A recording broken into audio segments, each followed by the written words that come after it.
जय हिंद मेरे डियर साथी। आज हम देखने वाले हैं आरआरबी रेलवे फार्मासिस्ट की जो सीरीज जारी की गई थी। हम प्रैक्टिस सेट नंबर 9 पे पहुंच चुके हैं। इसके पहले हम बता देना चाहते हैं आपको क्या क्या हम कवर कर लिए थे। ठीक है, जो सीरीज जारी की गई थी इसमें देखिए यहाँ से ये आपके सामने इंडेक्स है।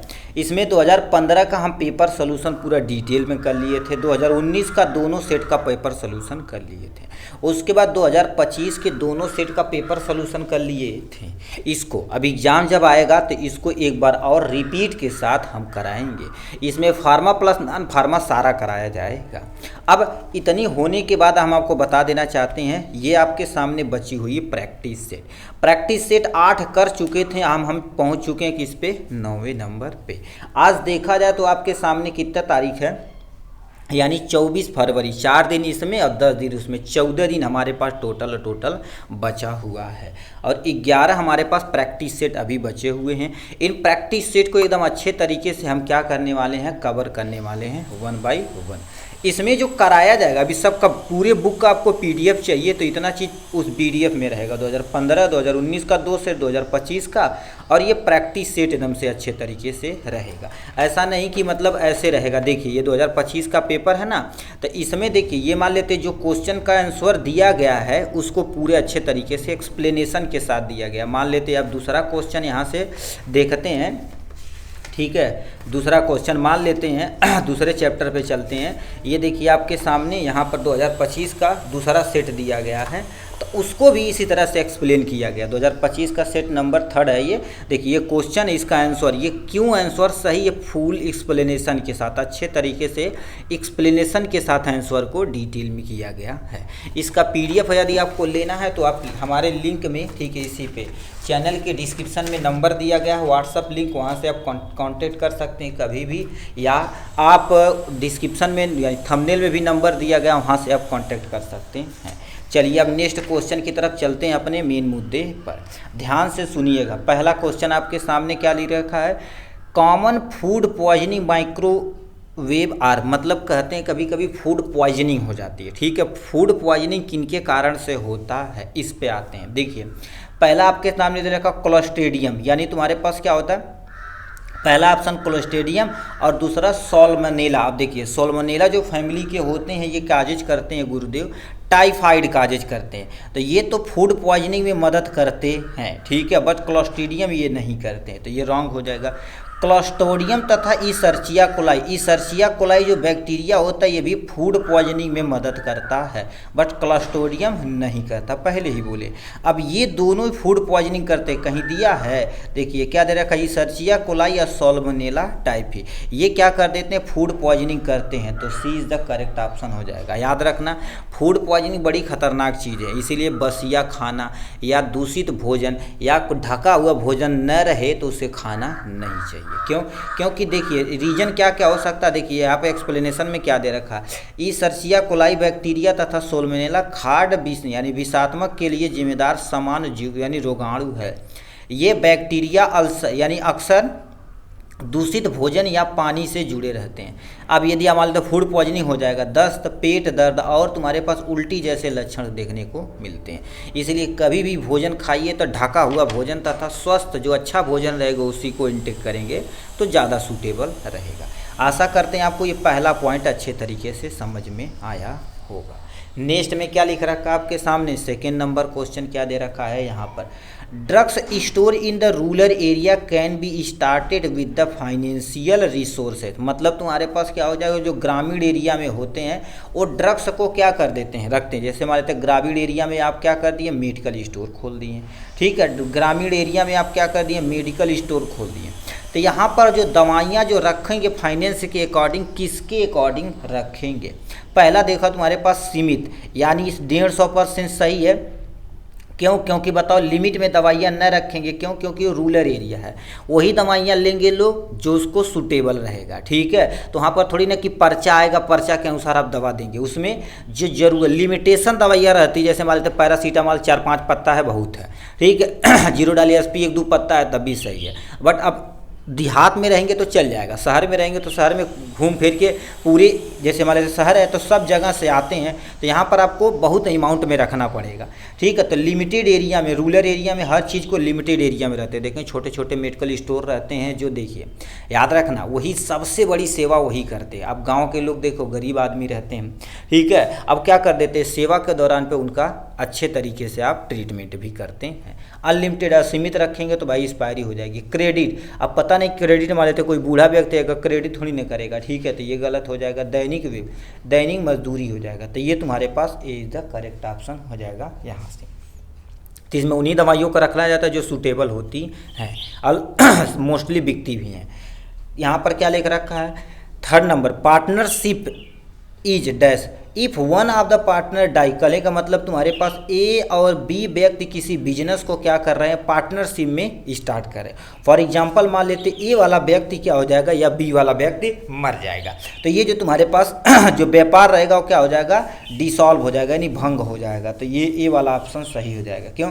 क्योंकि दोनों की भागीदारी रहती है। यदि आप सक्षम हैं, आप कहेंगे सर हम अकेले चला लेते, सक्षम है तो चला सकते हैं, कोई दिक्कत नहीं, ठीक है, बट यानी जो बिजनेस खोला जाता है तो दोनों के ही पार्टनर से, क्योंकि पैसा तो भाई दोनों बराबर लगाना पड़ेगा। तो यानी बिजनेस क्या हो जाता है, भंग हो जाता है। हो सके तो बिजनेस अपने खुद सस्टेन खोलिए, सेल्फ खोलिए तो ज़्यादा सूटेबल रहेगा। क्यों? क्योंकि मेडिकल लाइन में जानते हैं हर एक पैसे का कहीं देखेंगे परसेंटेज बेस पे होता है। अब मैं लेते बढ़िया दवाइयाँ लाएं, अच्छी क्वालिटी ब्रांड, उस पर 20% मिल रहा है, उस पर आप पार्टनरशिप दे रहे हैं, तो आपको कुछ बचबा नहीं करेगा। तो हो सके तो तुम्हारे पास ये सब न करिए, ठीक है। फोर्थ नंबर क्वेश्चन क्या पूछ दिया, यहाँ पर चलते हैं। विच ऑफ द फॉलोइंग ये show on the debit side of the trial balance, मतलब निम्नलिखित में से कौन सा ट्रायल बैलेंस के डेबिट पक्ष में दिखाया जाता है। डेबिट मतलब तुम्हारे पास क्या हो गया, एक क्रेडिट होता है, एक डेबिट होता है, तो किस पक्ष में दिखाया जाता है। सबसे पहले देखिए लिख रखा आपके सामने कमीशन रिसीव अकाउंट, भैया इससे क्या लेना देना भाई। लिख रखा रेंट रिसीव काउंटर, मतलब किराए पर खाता प्राप्त करना, नहीं होता है। लिख रखा डिस्काउंट, यानी तुम्हारे पास ट्रायल जो होता है, क्योंकि डिस्काउंट देंगे तो ज़्यादा से ज़्यादा पेशेंट आपके पास आएंगे।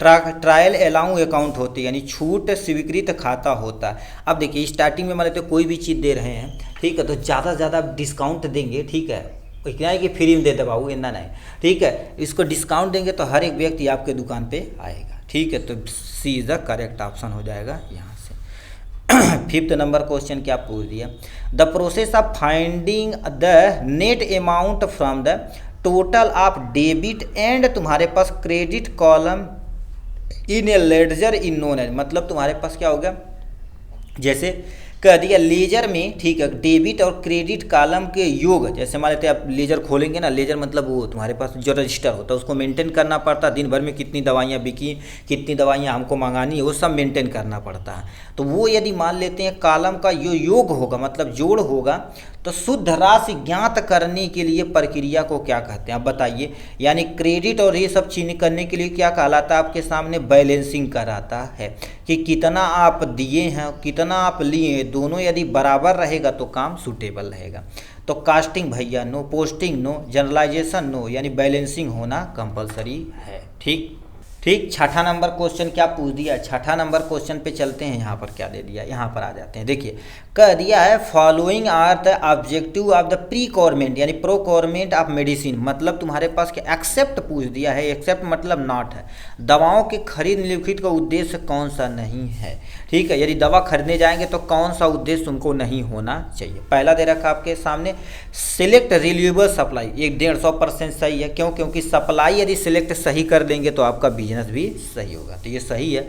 इंश्योर टाइम डिलीवरी, मतलब जैसे आप ऑर्डर कर रहे हैं, आज मान लेते हैं शाम को आप ऑर्डर किए तो सोचेंगे सुबह तक दवाइयाँ आ जाएंगे, फिर हमारा ओपीडी वगैरह चल के हमारे दवाइयाँ खत्म हो जाएगी। जैसे हॉस्पिटल के किनारे खोले हैं आप मान लेते हैं, ठीक है, तो शाम को ऑर्डर करते हैं, मोस्टली सुबह तक चाहे खुद ही जाके ले लेते हैं, चाहे वहाँ पर आना चाहिए। तो यानी समय पर डिलीवरी होगी तो सही है। मान लेते आज तू कल एक महीना बाद आओ, तब तक जो ज़रूरत है वो ख़त्म हो जाए, गड़बड़ा जाए।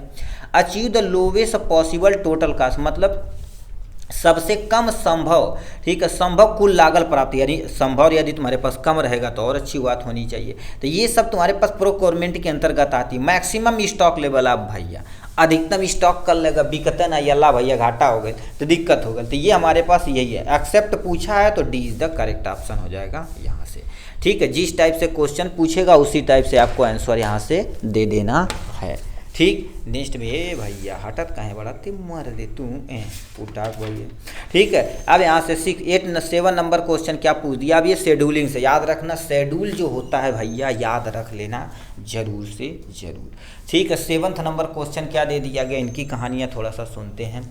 कह दिया clinical trial detail in given, मतलब तुम्हारे पास क्लिनिकल जो ट्रायल होती है किस शेड्यूल के अंतर्गत आती है। क्लिनिकल ट्रायल जो शेड्यूल वाई के अंतर्गत आती है, तो schedule Y is the correct option हो जाएगा यहाँ पर। यहाँ देख सकते हैं शेड्यूल वाई के क्लिनिकल ट्रायल के लिए व्यापक दिशा निर्देश और आवश्यकताएं प्रदान करते हैं। इसमें अनुमति, प्रोटोकॉल, नैतिक विचार, परियोजना जांच, ठीक है, कर्ता और जिम्मेदारी के साथ साथ तुम्हारे पास बहुत सारे प्रोटोकॉल रिपोर्ट भी शामिल होते हैं।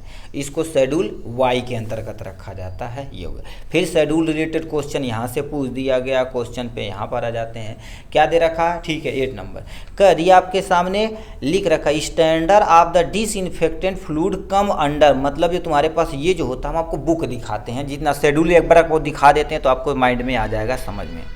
ठीक, तो यहाँ से आप अलग अलग शेड्यूलिंग देख सकते हैं। यम से स्टार्ट होता, हम ओ पे जो टिक मारे हैं देखिए, standard for the disinfectant fluid, जैसे फिनाइल हो गया, ईथर हो गया, आइसोप्रोपाइल वगैरह हो गए। जैसे हॉस्पिटल का फर्श साफ करना है, सुई लगाना है तो सैनिटाइजर आइसोप्रोपाइल का एल्कोहल का प्रयोग करना, ये सारी चीज़ें। देखिए कह दिया डिसइंफेक्टेंट फ्लूइड कम अंडर, मतलब डिसइंफेक्टेंट फ्लूइड शेड्यूल ओ के अंतर्गत आता, तो ओ पे टिक मार देंगे यहाँ से। अब शेड्यूल पी की कहानी थोड़ा सा सुन लीजिए। इसी के जस्ट नीचे लाइफ पीरियड ऑफ ड्रग्स, मतलब कोई दवा का कितने साल तक चलेगा, उसकी एक्सपायरी डेट कितने पे होगी, ये सब कौन डिसाइड करता है, शेड्यूल पी के अंतर्गत प्रोवाइड किया जाता है। अब शेड्यूल एच के अंतर्गत इधर पलट देते हैं। शेड्यूल एच के अंतर्गत तुम्हारे पास क्या होगा, लिस्ट ऑफ प्रिस्क्रिप्शन ड्रग्स, मतलब बिना प्रिस्क्रिप्शन के आप नहीं ले सकते हैं, ये दे रखा है। ठीक, अब नेक्स्ट में तुम्हारे पास आर जो दे रखा है, शेड्यूल आर के अंतर्गत कौन कौन सी दवाइयाँ आती हैं, जो रबर वाली लेटेक्स रबर वगैरह होता है। देखिए यानी तुम्हारे पास सिंगल यूज की, जैसे तुम्हारे ग्लव्स हो गया, ठीक है, यानी तुम्हारे लेटेक्स वाले ग्लव्स हो गया, कंडोम हो गया, ये सब इसी के अंतर्गत आती है। ठीक, तो ये इसी के अंतर्गत सिंगल यूज की तरह प्रयोग की जाती है। ठीक, तो ये कहानी दी गई थी, तो उसको आप क्या कर दीजिए, एक बार स्क्रीनशॉट ले लेंगे, काम हो जाएगा। हम बता दे रहे हैं कहाँ से स्क्रीनशॉट लेना है। एक बार आप यहाँ से देखिए, ये शेड्यूल यहाँ तक आप ले लीजिए, ठीक है, इसको एक बार शेड्यूलिंग ले लीजिए। उसके बाद यहाँ तक तुम्हारे पास के तक हो जाएगा, यहाँ से एक बार ले लीजिए इसको। अब इधर एक बार स्क्रीनशॉट ले लीजिएगा, ठीक है, यहाँ से आर तक हो जाएगा, आर के बाद तुम्हारे पास जेड तक। ये आपके सामने शेड्यूलिंग प्लीज़ याद रखिएगा, एग्जाम में शेड्यूल से रिलेटेड एक क्वेश्चन कन्फर्म आएगा ही आएगा, तो यानी इसका ये करेक्ट हो जाएगा यहाँ से। ठीक, 9वां नंबर क्वेश्चन क्या पूछ दिया, the drugs and magic remedies act 1954 के बारे में बताया। और आल्सो अब ड्रग्स रेमेडीज क्या होती है, जैसे अभी देखेंगे रोड के किनारे देखेंगे बहुत सारे तुम्हारे पास प्रचार होते हैं, या कहते हैं गुप्त रोगी मिले, ये दुनिया भर की जड़ी बूटी दवाइयाँ बेचते हैं, वो उसके इसी के अंतर्गत आते हैं। मान लेते हैं तुम्हारे पास गलत एडवर्टाइजमेंट करेंगे तब भी वो जेल जा सकते, 6 महीना जेल होता भाई, ठीक है, यानी 6 महीना जेल होता, फाइन होता, या दोनों हो सकता। ठीक है, अभी उससे नीचे क्वेश्चन पूछा गया है। तो ये 1940 के तौर के देखा क्या किया जाता है, पहले दे रखा आपके सामने डेंजरस ड्रग्स। अब बताइए खतरनाक दवाइयाँ होती हैं, नहीं खतरनाक दवाइयाँ नहीं होती, बहुत सारे केस में सही भी होती हैं, बट ये रॉन्ग हो जाएगा। ठीक है, ये हो जाएगा किस, यानी इसको किस नाम से जाना जाता है, फार्मेसी एक्ट ही कहा हुआ है इसमें हटावा। ठीक है, कह दिया आपत्तिजनक विज्ञापन, हाँ इसीलिए होता, देखिए क्योंकि आपत्तिजनक विज्ञापन करते हैं, क्यों, क्योंकि देखिए कहते हैं गुप्त रोगी मिले, एक यानी कहते हैं एक सुई में बवासीर ठीक, एक सुई में मधुमेह रोग ठीक, शुगर ठीक, ये सब चीज़ें, तो मतलब इतनी बड़ी बड़ी कंपनियां क्या है लगी हुई, तुम्हीं से सब दवाई करा देती है, तो ये तुम्हारे पास क्या होगा, ये सही है जी। ठीक है, ये तुम्हारे पास गलत विज्ञापन करते हैं। ठीक, तो ये तुम्हारे पास सी इज द करेक्ट ऑप्शन हो जाएगा। यहाँ से आते हैं नेक्स्ट क्वेश्चन क्या पूछा है, all India pharmaceutical Congress associated was started in, मतलब तुम्हारे पास अखिल भारतीय फार्मास्यूटिकल कांग्रेस एसोसिएशन की शुरुआत कब हुई थी? ये क्या हो गया, 1940 में हुई थी। कब? 1940 में। तो 1940 में सही हो जाएगा यहाँ से। अब इनकी कहानियाँ थोड़ा सा सुन लीजिए। देखिए, कह दिया all India pharmaceutical Congress association की स्थापना 1940 में हुई थी। पहले भारतीय दिसंबर 1948 में कलकत्ता में हुई थी, जिसके प्रोफेसर एम.एल. सर्राफ थे। ठीक है, तब से पीसी यानी कि आईपीसी प्रतिवर्ष आयोजन किया जाता है। इसमें विभिन्न पहलुओं के पेशेवरों को एक साथ लाया जाता है और क्षेत्र में बेहतर से बेहतर विचार करने की नीति तैयार की जाती है। ठीक, तो ये 1940 इज द करेक्ट ऑप्शन हो जाएगा यहाँ से। 11 नंबर क्वेश्चन क्या पूछ दिया, यहाँ पर आ जाते हैं। कह दिया है punishment for the contravention of the drugs and magic remedy, जब भी बोले 6 महीना जेल हो सकती है और फाइन भी हो सकता, बोथ हो सकता। ये 2019 में भी क्वेश्चन पूछा गया था। ठीक है, तो याद रखना, जैसे 1948 के तहत जो मैजिक रेमेडीज होती है, इसमें यदि मान लेते अब गलत एडवर्टाइजमेंट किए तो आपको 6 महीना जेल प्लस में फाइन या दोनों हो सकता है, जैसी कंडीशन देखी जाएगी। तो ये तुम्हारे पास करेक्ट हो जाएगा यहाँ से। ठीक, नेक्स्ट पे आते हैं। 11 नंबर के बाद आते हैं 12 नंबर क्वेश्चन की तरफ शुरू करते हैं। 12 नंबर क्या दे दिया गया, इनकी कहानियाँ थोड़ा सा आगे चलते हैं। ठीक है, यहाँ पर आ जाते हैं।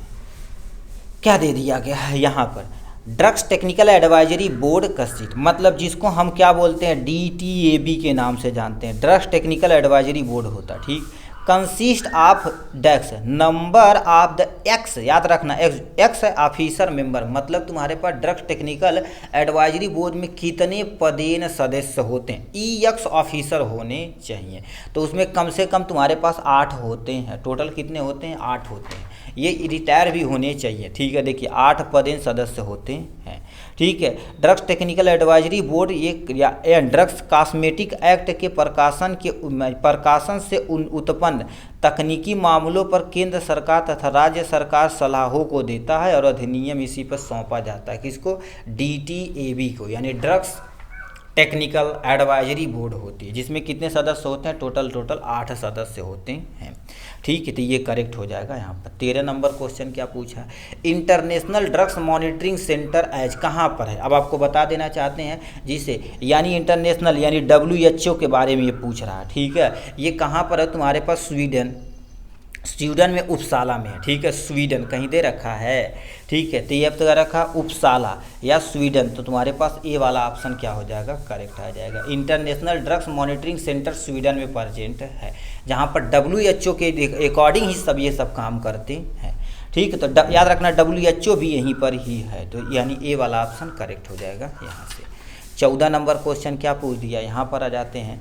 Rapid development of the tolerance of the repeated doses of the drugs in a quick success with the, ठीक है, with reduction of clinical response is a term as, कहने का मतलब किसी दवा को बार बार खुराक लेने पर सहनशीलता का तेजी से विकास होना। कहने का मतलब कोई दवा बार बार लेंगे तो आप ही के लिए दिक्कत कॉजेज हो सकती है। ठीक है, तो अब कह दिया नैदानिक प्रतिक्रियाओं के कमी के साथ उन्हें क्या कहा जाता है। मतलब कहने का मतलब जैसे क्या हो, कोई दवा बार बार ले रहे हैं, ठीक है, तो उसमें तुम्हारे पास क्या होगा, सिनर्जिस होगा, नहीं भैया। एंटागोनिज्म होगा, नहीं। आइडियोक्रेस यानी क्या लिख रखा है, आइडोसिनक्रेसी होगा, नहीं। ये तुम्हारे पास क्या लिखा, टैकीफाइलेक्सी होगा। टैकीफाइलेक्सी कंडीशन होने का चांस बढ़ जाता है। ठीक है, देखिए क्या कह रखा है, यानी कि अब इसी का डिफिनेशन में दे रखा, टैकीफाइलेक्सी क्या होता है, किसी दवा को बार बार खुराक लेने पर सहनशीलता का तेजी से विकास है, ठीक है, प्रतिक्रिया की कमी के साथ जो होती है उसी को टैकीफाइलेक्सी बोला जाता है। ठीक है, ये होता है यानी क्या, यह दवा की लागत खुराक के प्रति तेजी से कम होती जाती, प्रतिक्रिया के रूप में होती, जिससे यह कम प्रभावी हो जाते हैं। ठीक है, इस तरह का प्रभाव तंत्रिका तंत्र पर, ठीक है, तंत्रिका तंत्र पर विकास करने के लिए तुम्हारे पास बहुत अच्छा होता है। ठीक, तो D is the correct option हो जाएगा यहाँ से। 15 नंबर क्वेश्चन क्या पूछ दिया, इनकी कहानियाँ थोड़ा सा सुनते हैं। कह दिया तुम्हारे पास फेज, तुम्हारे पास जो 4th ट्रायल होता है, याद रखना जो 4th फेज ट्रायल होता है, इसके अंतर्गत जानते हो क्या होता है, कोई भी दवाइयाँ का डिटेल पता करते हैं, कितना हमारे पास इफिकेसी है, कितना सेफ्टी है, सब कुछ इसमें मेजर किया जाता है। टोलरेंस डोज ये नहीं आता इसमें, मैक्सिमम टोलरेंट डोज ये भैया नहीं, सेफ्टी के लिए है जी। डिटरमाइन द फार्माकोकाइनेटिक्स नहीं, ठीक है, to provide the additional detail about the medicine efficacy होती है और सेफ्टी प्रोफाइल होती है, जो शेड्यूल किसके अंतर्गत यानी फेज 4 ट्रायल के अंतर्गत आती है। ठीक, तो इसको थोड़ा सा याद रख लेना है यहाँ से। 16 नंबर क्वेश्चन क्या पूछ दिया है, in India national guideline for the gene therapy, ठीक है, product develop in a clinical trial war introduce in year. मतलब तुम्हारे पास क्या होता है, जैसे कोई दवाइयाँ नहीं होती हैं या कोई बीमारी होती है जो जीन थेरेपी के द्वारा किए जाती है, मतलब जेनेटिक लेवल पे उसे हम क्या कर देते हैं, ट्रीट करते हैं। वो अपने इंडिया में कब इंट्रोड्यूस किया गया था, वो 2019 में इंट्रोड्यूस किया गया था, 2019 में किया गया था, 2019 में किया गया था। ठीक, इसमें जीन थेरेपी के द्वारा हम क्या कर सकते हैं, बड़ी बड़ी जो बीमारियां होती जैसे कैंसर हो गया, ठीक है, जो ऐसी बीमारियां जो एक पीढ़ी से दूसरी पीढ़ी में जाती हैं, जेनेटिक बीमारियां, उसी को हम ट्रीट करते हैं। 17 नंबर क्या पूछा, व्हाट इज ए बाइंडिंग इन, यानी क्या दिया, बाइंडिंग इन क्लिनिकल ट्रायल। मतलब तुम्हारे पास क्या होगा, क्लिनिकल ट्रायल के दौरान कौन सी बाइंडिंग हो सकती है। पहला दे रखा तुम्हारे पास binding of the clinical trial, lack of knowledge regarding to identification of drugs, मतलब दवा की पहचान, यदि क्योंकि क्लिनिकल ट्रायल के दौरान दवा की पहचान के बारे में जानकारी का अभाव होता है, तो ये तुम्हारे पास क्या हो जाएगा, करेक्ट हो जाएगा यहाँ से। ठीक, यानी नेक्स्ट में तुम्हारे पास लिख रखा है assigning subject to either of the placebo और एक्टिव डोज, मतलब आपको अभी दवाइयक नॉलेज नहीं तो एक्टिव डोज कहाँ दे पाएंगे आप। ऑप्टेन राइट, ठीक है, information consist of document from the, यानी विषय से लिखित सूची यानी सहमति दस्तावेज प्राप्त करना नहीं है, ऑल ऑफ दिस ये भी तो नहीं हो जाएगा। 17 नंबर का ए इज द करेक्ट ऑप्शन हो जाएगा यहाँ से।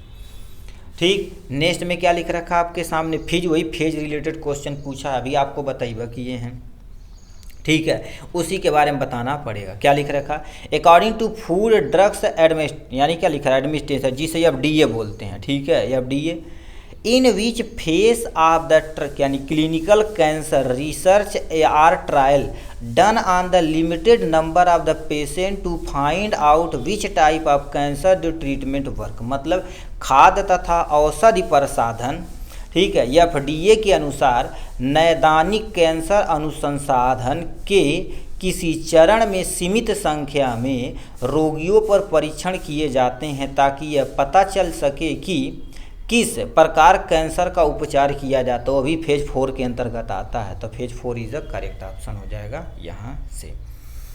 ठीक है, ये हो जाएगा यहाँ से।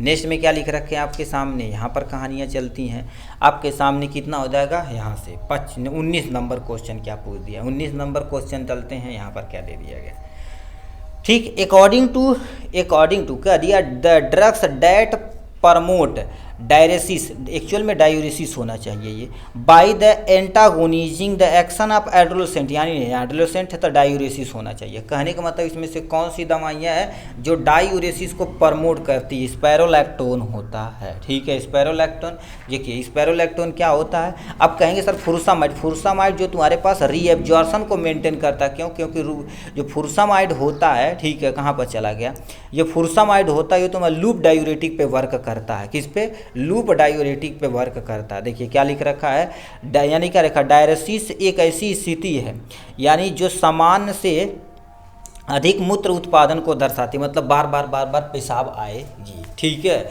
आएगी। यह शब्द सामूहिक रूप से गुर्दे यानी किडनी से बढ़ते हुए तुम्हारे पास मूत्र उत्पादन, क्योंकि पेशाब बनेगा तो जाहिर सी बात निकाला जाएगा, स्पायरोलैक्टोन को खिया देंगे ना तो सब क्या हो जाएगा, थोड़ा सा सही हो जाएगा, डायरेसिस को बढ़ावा देता है। ठीक है, तो ये तो ठीक है, प्रमोट करता है डायरेसिस को, तो स्पायरोलैक्टोन हो जाएगा करेक्ट ऑप्शन यहाँ से। 20 नंबर क्वेश्चन क्या दे दिया गया, इनकी कहानियाँ सुनते हैं। Which of the following in example of loop diuretic, देखा लूप डायूरेटिक में भैया आँखियाँ मूंद के माना फुरसामाइड, ट्रीटमेंट ऑफ द, ठीक है, एडिमा ने हाइपरटेंशन में प्रयोग किया जाता है फुरसामाइड। ठीक है, तो ये लूप डायूरेटिक पे ये वर्क करता है। 21 नंबर क्या क्वेश्चन पूछ दिया यहाँ से, कह दिया है all are not true regarding the terazosin except, मतलब इसमें से तुम्हारे पास ट्राइजोसिन के अकॉर्डिंग सही नहीं है, इसके बारे में बताना पड़ेगा। पहला क्या दे रखा आपके सामने, लिख रखा कॉन्ट्रैक्ट स्मूथ मसल, यानी चिकनी मसल को संकुचित करता, 100% सही हो जाएगा। नेक्स्ट में क्या लिख रखा, it is selective beta blocker, ये भी तुम्हारे पास सही हो जाएगा। ठीक है, अब क्या लिख रखा है तुम्हारे पास, increase the urination flow, flow को नहीं करने का काम करते हैं, ये इसका काम नहीं है।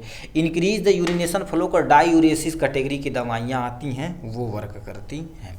नेक्स्ट में क्या लिख रखा है, Contra indication in the prostate hyperplasia, तो ये भी तुम्हारे पास क्या हो जाएगा, सही हो जाएगा। जब हमसे नाट पूछा है तो ये तुम्हारे पास सी इज द करेक्ट ऑप्शन हो जाएगा यहाँ से। अब यहाँ से कह दिया पिलोकार्पिन के बारे में बताना है।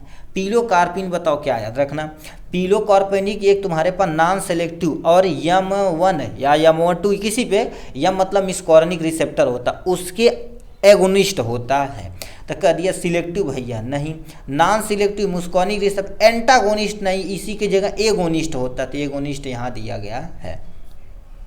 तो D is the correct option हो जाएगा यहाँ से। देखिए आपके सामने लिख रखा, देखिए पिलोकार्पिन एक नॉन सेलेक्टिव मुस्कॉनिक रिसेप्टर एगोनिस्ट होता है। ये दवाइयाँ, ठीक है, ये दवाओं का एक वर्ग है जो मिस्कॉर्निक कोलिनर्जिक एगोनिस्ट पे काम करता है। इसका उपयोग आँख पर बढ़े हुए, ठीक, इंट्राकुलर प्रेशर मतलब ग्लाइकोमा में इसका प्रयोग किया जाता है, ग्लाइकोमा में इसका प्रयोग किया जाता है।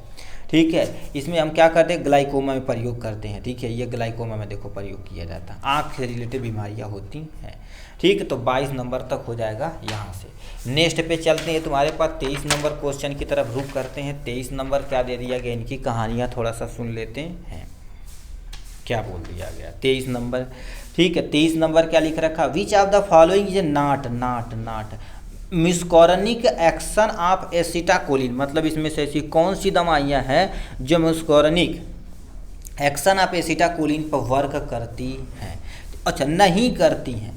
पहले आपके सामने जो तुम्हारे पास एसिटाकोलिन होता है वसोडाइलेटर, मतलब ब्लड वेसल को चौड़ा करता था, ये भी तुम्हारे पास सही है। नेक्स्ट में क्या लिख रखा, increase the tone of active of smooth muscle या नशे का, तो यानी तुम्हारे पास इंक्रीज तो करवा करता है। नेक्स्ट में तुम्हारे पास क्या लिख रखा है, ठीक है, इनहिबिशन ऑफ गैस्ट्रिक, इससे गैस से का लेना देना तुम्हारे पास। ठीक है, यानी हार्ट रेट, हाँ देखिए, क्योंकि डिक्रीज द हार्ट रेट, क्योंकि ब्लड वेसल जब चौड़ा होगा तो हार्ट रेट क्या हो जाएगी, कम हो जाएगी।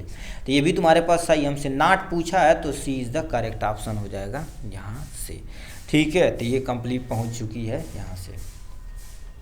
अब हम आते हैं कि इस पे तुम्हारे पास कितना हो जाएगा, यहाँ पर 24 नंबर क्वेश्चन। 24 नंबर क्वेश्चन क्या पूछ दिया है, लिख रखा select short acting drugs is use in the diagnosis of myasthenia gravis.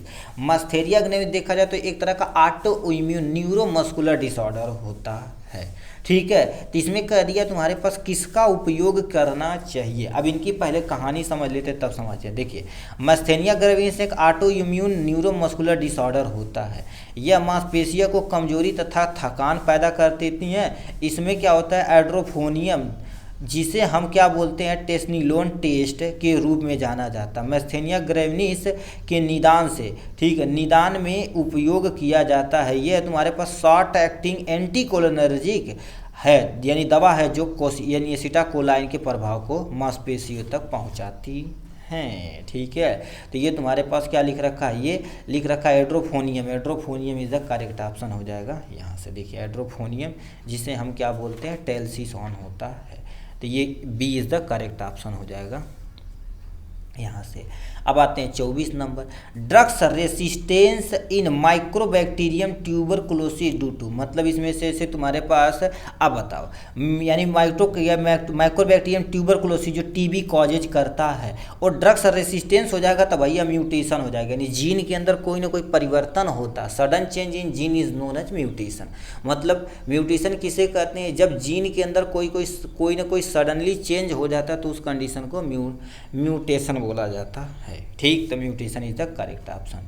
26 number क्या क्वेश्चन पूछा, बिलिरुबिन लेवल इंक्रीज होती तो समझ जाना पीलिया हो जाती है, तो पीलिया यानी jaundice is the correct option हो जाएगा। इन्फेक्टरी बावेल मूवमेंट डिजीज क्या होती है, आंत में सूजन, कईयों कारण से हो सकती है, फूड पॉइजनिंग से या कोई अन्य कारण से भी हो सकता है। नेक्स्ट में तुम्हारे पास क्या लिख रखा, गैस्ट्रोपेराइसिस यानी गैस्ट्रिक यानी हीटल हेर्निया हो जाएगा, तो ये तुम्हारे पास jaundice is the correct option हो जाएगा। अब बिलिरुबिन किससे प्रोड्यूस यानी मेंशन होता है तुम्हारे पास लीवर या लेप्टी चेक करवाएंगे, या ये आप लीवर फंक्शन टेस्ट करवाएंगे तो आपको पता चल जाएगा। ठीक है, तो ये हो जाएगा। 27 नंबर क्वेश्चन क्या पूछा, विच ड्रग्स टाइप, ठीक है लिखा which drugs type first allergic reaction produce, मतलब कौन सी दवा पहली एलर्जिक प्रतिक्रिया उत्पन्न करती है। कहने का मतलब इसमें से कौन सी ऐसी दवाइयाँ हैं जो एलर्जिक उत्पन्न करती हैं। पहला आपके सामने क्या दे दिया गया है यहाँ पर, लूप डायूरेटिक के बारे में, कहाँ दे देखा जी, अच्छा एलर्जी कॉजेज करती है। ठीक है, एलर्जी कॉजेज करती है तो यानी सेटलोलॉल, ये तो भैया तुम्हारे पास सेटलोलॉल होती है जो हार्ट पे काम करती है। एटनोलॉल भी, एमलाप्रोजोन देखा जाए तो गैस से रिलेटेड है। पेनिसिलिन एक तरह का, अब ये पेनिसिलिन जो होता है सबसे पहले डिस्कवर करने वाले अलेक्जेंडर फ्लेमिंग थे।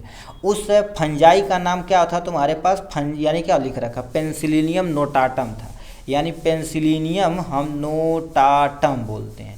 इससे इन्होंने क्या कर दिया था, पहली बार पेनिसिलिन को ऑब्टेन किया गया था।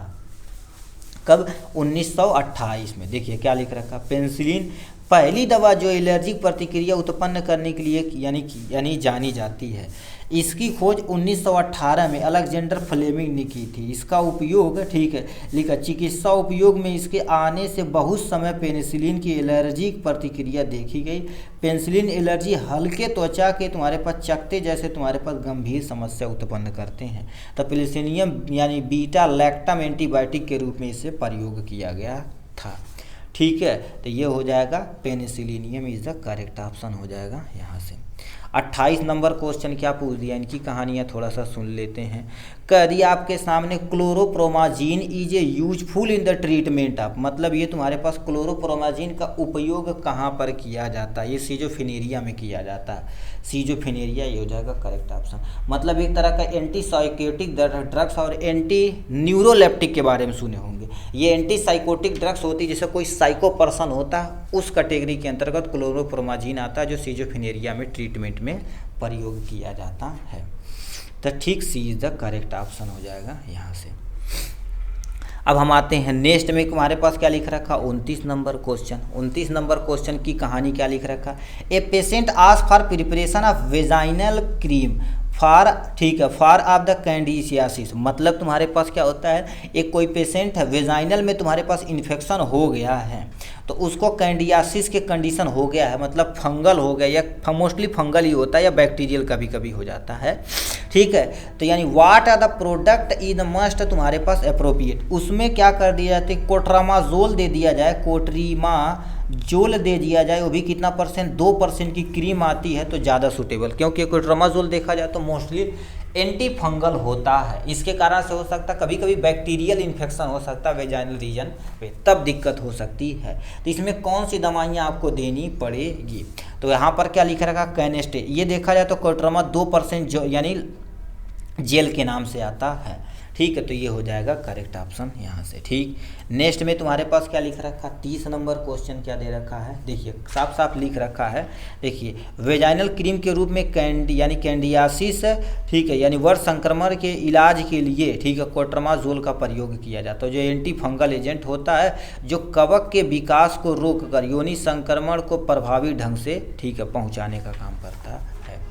ठीक है, अब हम आते हैं 30 नंबर क्वेश्चन पे, क्या लिख रखा है, वन ऑफ दीज, मतलब इसमें से कौन, beta blocker use in the glaucoma. Glaucoma क्या होती है, आँख में होने वाली एक तरह का बीमारी है जो आँख में इंट्रा आकुलर, ठीक है, प्रेशर क्या हो जाता है, बढ़ जाता है, जिससे ऑप्टिक नर्व धीरे धीरे धीरे धीरे डैमेज होने लगती है, तब ग्लाइकोमा हो जाएगा। तो इसके लिए तुम्हारे पास क्या होगा, वो भी बीटा ब्लॉकर होना चाहिए और यूज करना पड़ेगा। तो इसमें भैया टीमोलॉल का प्रयोग सबसे ज़्यादा किया जाता है, जो इंट्राकुलर प्रेशर को क्या कर देती है, थोड़ा सा कम करती है। देखिए साफ साफ लिख रखा है, टीमोलॉल एक बीटा ब्लॉकर है जिसका उपयोग ग्लाइकोमा तथा आकुलर हाइपरटेंशन के इलाज के लिए किया जाता है। आँख में यानी एक्वस ह्यूमर के उत्पादन को कम करता है, जिससे तुम्हारे पास यहाँ से जो नर्व जाती है उसी को ऑप्टिक नर्व कहती है, डैमेज थोड़ा सा कम होगा।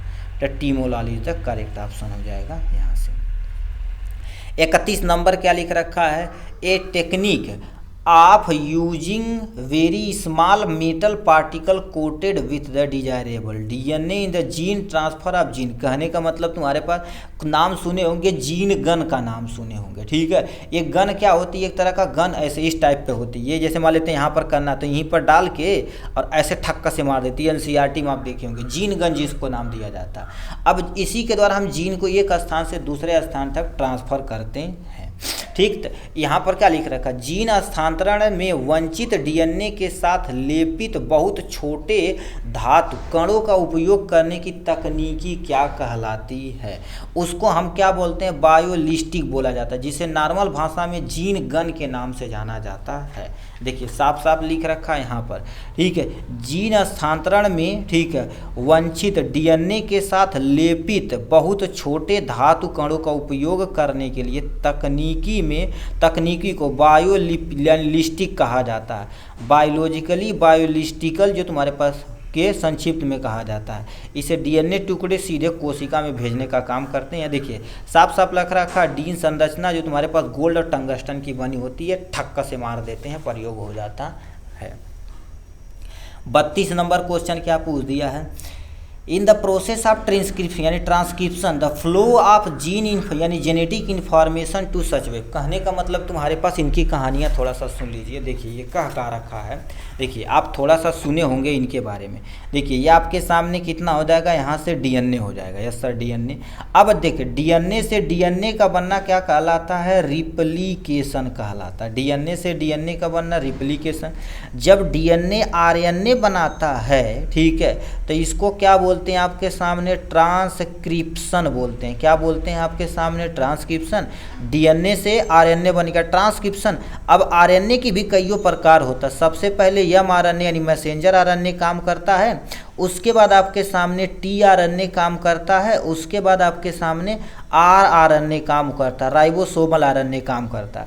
अब आरएनए जब क्या हो जाता है, आगे ये सब प्रोसेस करने के बाद आपके सामने तब जाके प्रोटीन का निर्माण होता है। और जब प्रोटीन का निर्माण होता है उस प्रक्रिया को ट्रांसलेशन कहते हैं। क्या बोलते हैं, ट्रांसलेशन। आशा करते हैं ये सारी चीज़ आपको समझ में आई होगी। इस पूरे प्रोसेस को जानते हो क्या बोला जाता है, सेंट्रल डोग्मा के नाम से जाना जाता है। सेंट्रल डोग्मा के नाम से जाना जाता है, ठीक है। तो यही चीज़ लिख रखा आपके सामने, कह दिया है ट्रांसक्रिप्शन, डीएनए से आरएनए, डीएनए से आरएनए, डीएनए से आरएनए भैया, DNA DNA DNA protein, DNA हो जाएगा यहाँ से, ठीक है। तो सी इज़ द करेक्ट ऑप्शन हो जाएगा यहाँ से, ठीक। अब हम आते हैं 32 नंबर क्वेश्चन की तरफ, सॉरी 33 नंबर।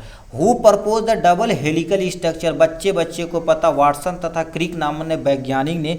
अब ठीक है, डीएनए का मॉडल जो दिए हुए थे इनको क्या कर देना, ऐसे करके यहाँ और ऐसे करके आपके सामने यहाँ बना देना, ठीक है। इसके अंदर तुम्हारे पास एडेनिन हमेशा हमेशा थाइमिन के साथ, साइटोसिन हमेशा हमेशा ग्वाइनिन के साथ डबल तथा ट्रिपल बॉन्ड से जुड़े होते हैं, हाइड्रोजन बॉन्ड इनको बोलते हैं, ठीक। Watson and Crick is the correct option हो जाएगा यहाँ से। नेक्स्ट में तुम्हारे पास क्या लिख रखा है, जीवन की कुंडली को क्या बोलते हैं भैया, डीएनए को पता हो तब बच्चे को यही डीएनए क्या होता है, हिस्टीन प्रोटीन मिलके क्रोमेटिन मिलके क्रोमोसोम बनाता है। तो कॉइलिंग क्या होती है, डीएनए, तो डीऑक्सीराइबो न्यूक्लिक एसिड होती है, ठीक है। जीवन कुंडली के रूप में भी से जाना जाता है, तो DNA is the correct option हो जाएगा यहाँ से।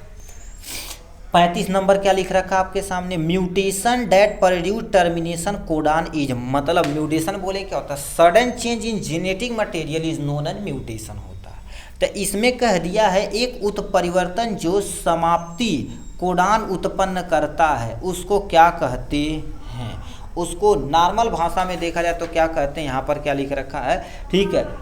दोबारा वापस ला दिल बका, mutation that of the produce termination codon, termination codon को क्या बोलते हैं आपके सामने, रिवर्स म्यूटेशन बोला जाता है। तो ये करेक्ट हो जाएगा यहाँ से। देखिए साफ साफ लिख रखा आपके सामने यहाँ से, डीएनए में गैर, ठीक, अर्थ तुम्हारे पास यानी गैर अर्थ मतलब म्यूटेशन तब होता है जब अनुक्रम परिवर्तन यानी अमीनो एसिड के निर्दिष्ट करने वाले कोडान क्या होते हैं, बजाय एक स्टॉप कोडान को जन्म देता है उसको बोला जाता है, ठीक है, उसको कहते हैं, ठीक है। तो रिवर्स म्यूटेशन, तो A D is the correct option हो जाएगा यहाँ से।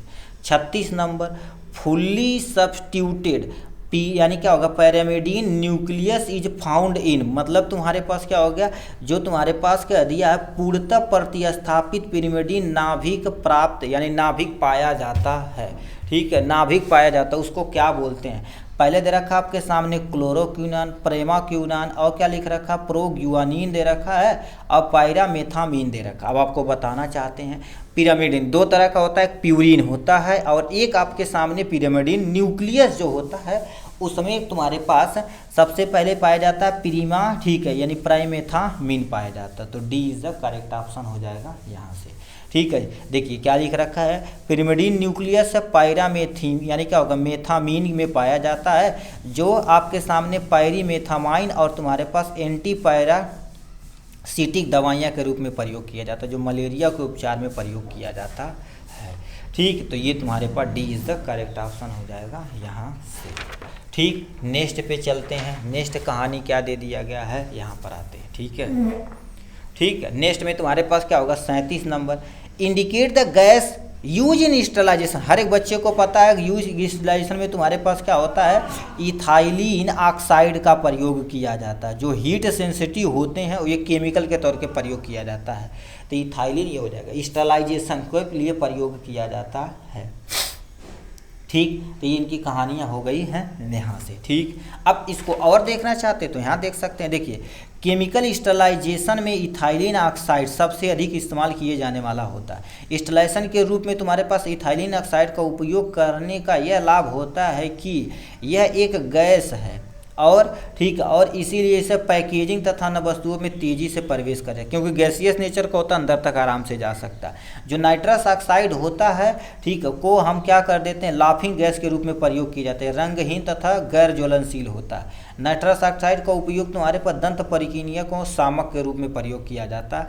हेक्सा यानी साइक्लोहेक्सेन जो होता है, ये एक रंगहीन ज्वलनशील पदार्थ होता है। ये विलायक तथा तेल निष्कर्षण तथा बिंदु यानी वर्निश रिमूवर के रूप में प्रयोग किया जाता है। क्लोरोफॉर्म भैया तुम्हारे पास क्या होता है, गैस होता है जो बेहोश करने के लिए प्रयोग किया जाता है। ठीक है, यहाँ से ठीक, क्लोरोफॉर्म देखा जाए तो लिखा गया है, क्लोरोफॉर्म नुकसान करता भाई। ठीक है, पहले एनेस्थेसिया के रूप में इसी का प्रयोग करते हैं, पर देखें ज़्यादा खराब रहा है तो भैया इसको हटा दिए। ऑटोक्लेव इज नॉट सूटेबल, ठीक है, फॉर स्टरलाइजेशन, मतलब ऑटोक्लेव के लिए तुम्हारे पास कौन सा सूटेबल नहीं है। सबसे पहले तुम्हारे पास ऑटोक्लेव में तुम्हारे पास रबर और ग्लोसर डाल सकते हैं। ठीक है, रबर क्लोजर ये तो डाल सकते हैं, इससे स्टरलाइज कर सकते हैं। स्क्रू कैप तथा रबर लाइनर इसका तो प्रयोग किया जाता है। इंजेक्शन इंसुलिन ये भी यानी सोल्यूशन ये भी कर सकते हैं, बट ऑयल का प्रयोग नहीं किया जा सकता। तो हमसे नहीं पूछा है तो D is the correct option हो जाएगा यहाँ से। ठीक है, ये हो जाएगा। अब आते हैं तुम्हारे पास 39 number, dry heat sterilization is conducted. अब याद रखना ड्राई हीट स्टरलाइजेशन होता क्या है। ठीक है, पहला ऑप्शन दे रखा 100 डिग्री सेल्सियस 2 घंटा के लिए, भैया नहीं, इसका तो प्रयोग ही नहीं करना। ठीक है, अब नेक्स्ट में तुम्हारे पास 121 जो होता है, ये 1 घंटा रहे तो भी सही है, क्योंकि ऑटोक्लेव पे तुम्हारे पास होता है जो हीट स्टरलाइजेशन किया जाता है 121 पे ही किया जाता है, और 1 घंटे के लिए आधा घंटे के लिए किया जाता है, तो यहाँ पर 2 घंटा दिया है तो ये भी रॉन्ग हो जाएगा। ठीक है, नेक्स्ट में क्या दे रखा आपके सामने 160 डिग्री सेल्सियस 1 घंटे के लिए नहीं, 160 डिग्री सेल्सियस पे कम से कम 2 घंटा होना ही होना चाहिए। ठीक है, ये लगभग 2.5 घंटा होता है, 2.5 आवर होता है, तो ये 160 2 घंटा कम से कम होना चाहिए, 1.5 से 2 घंटा, तो ये भी रॉन्ग हो जाएगा। 160 यानी 160 तुम्हारे पर डिग्री सेल्सियस होना चाहिए, आधा घंटा से 1 घंटा होना चाहिए, तो 1 घंटा दे रखा, आधा घंटा देवा नहीं किया, तो D is the correct option हो जाएगा यहाँ से। ठीक है, यहाँ पर आधा घंटा रहे तो उस पर भी आप टिक मार देना। ठीक है, तो ज़्यादा सूटेबल रहेगा। ये हीट स्टरलाइजेशन के तौर पे प्रयोग किया जाता है माइक्रो ऑर्गेनिज्म फ्री कराने के लिए, तो D is the correct option. यहाँ पर मान लेते तुम्हारे पास 2 घंटा रहता तो इस पर भी टिक मार देते, आधा घंटा रहे तो अभी टिक मार देना यहाँ पर।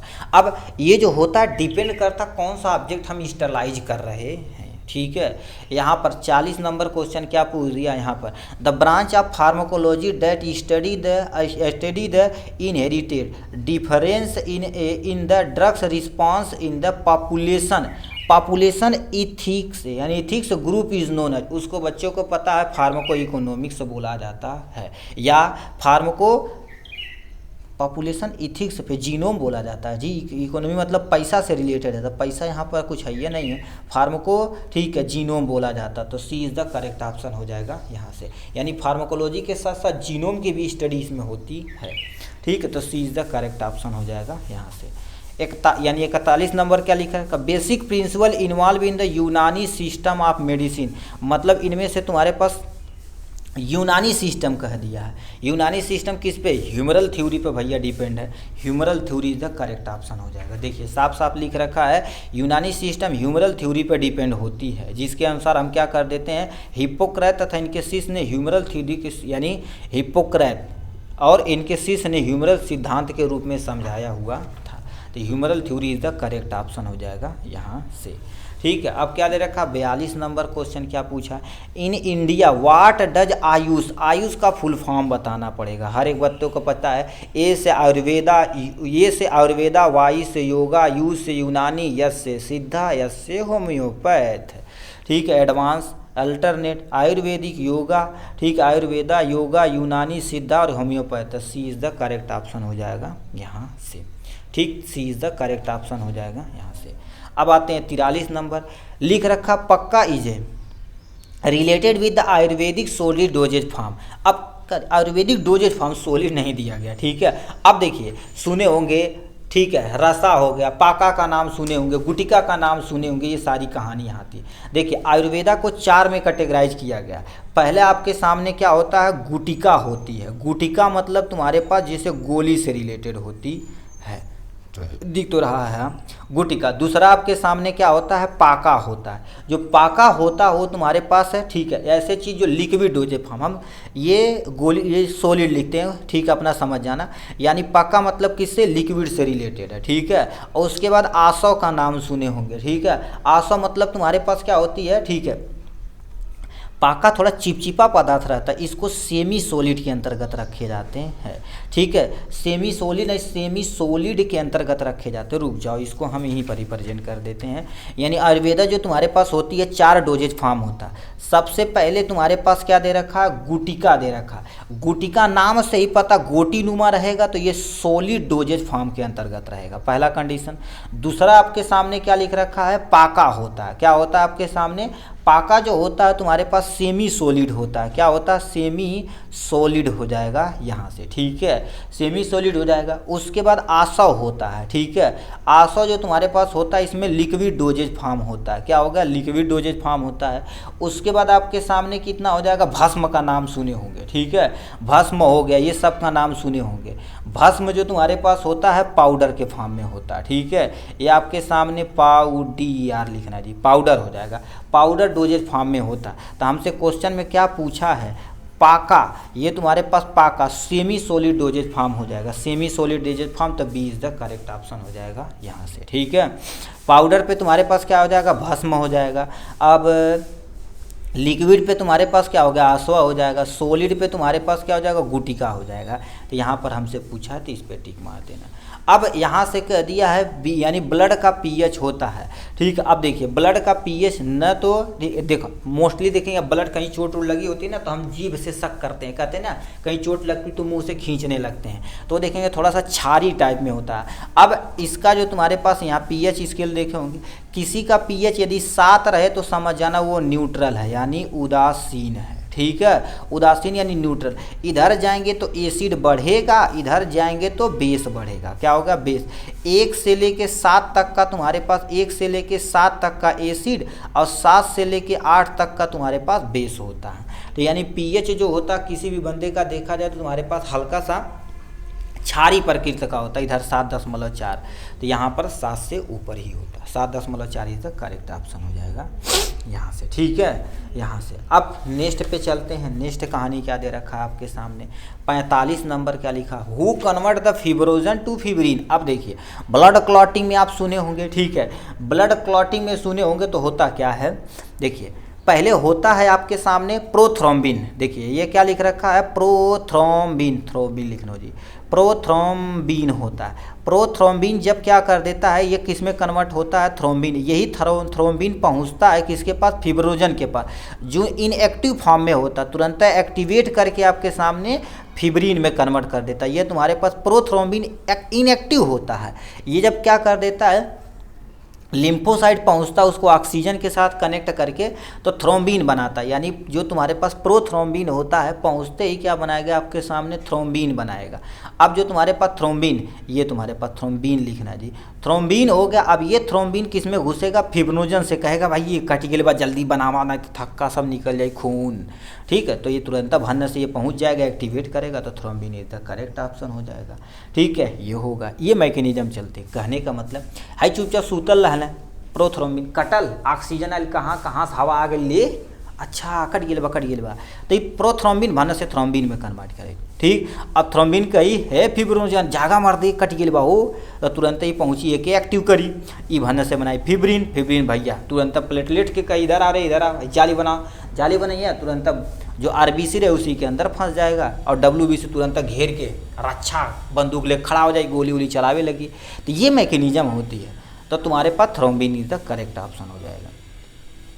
यहाँ पर आ जाते हैं। अब इसको हम भैया नहीं बताएंगे, इसको आप कमेंट बॉक्स में लिख के दिखाएंगे। सबसे हलवा क्वेश्चन दे रखा है,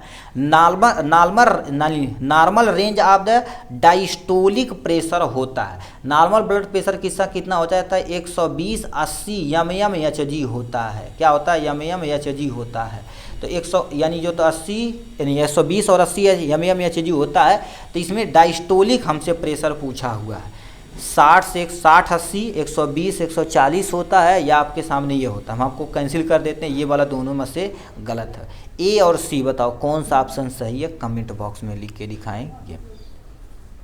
47 नंबर का दिया, most essential element require for the formation of the thyroid hormone. Thyroid hormone करने के लिए जो गर्दन पे रहती है थायराइड आयोडीन होती है।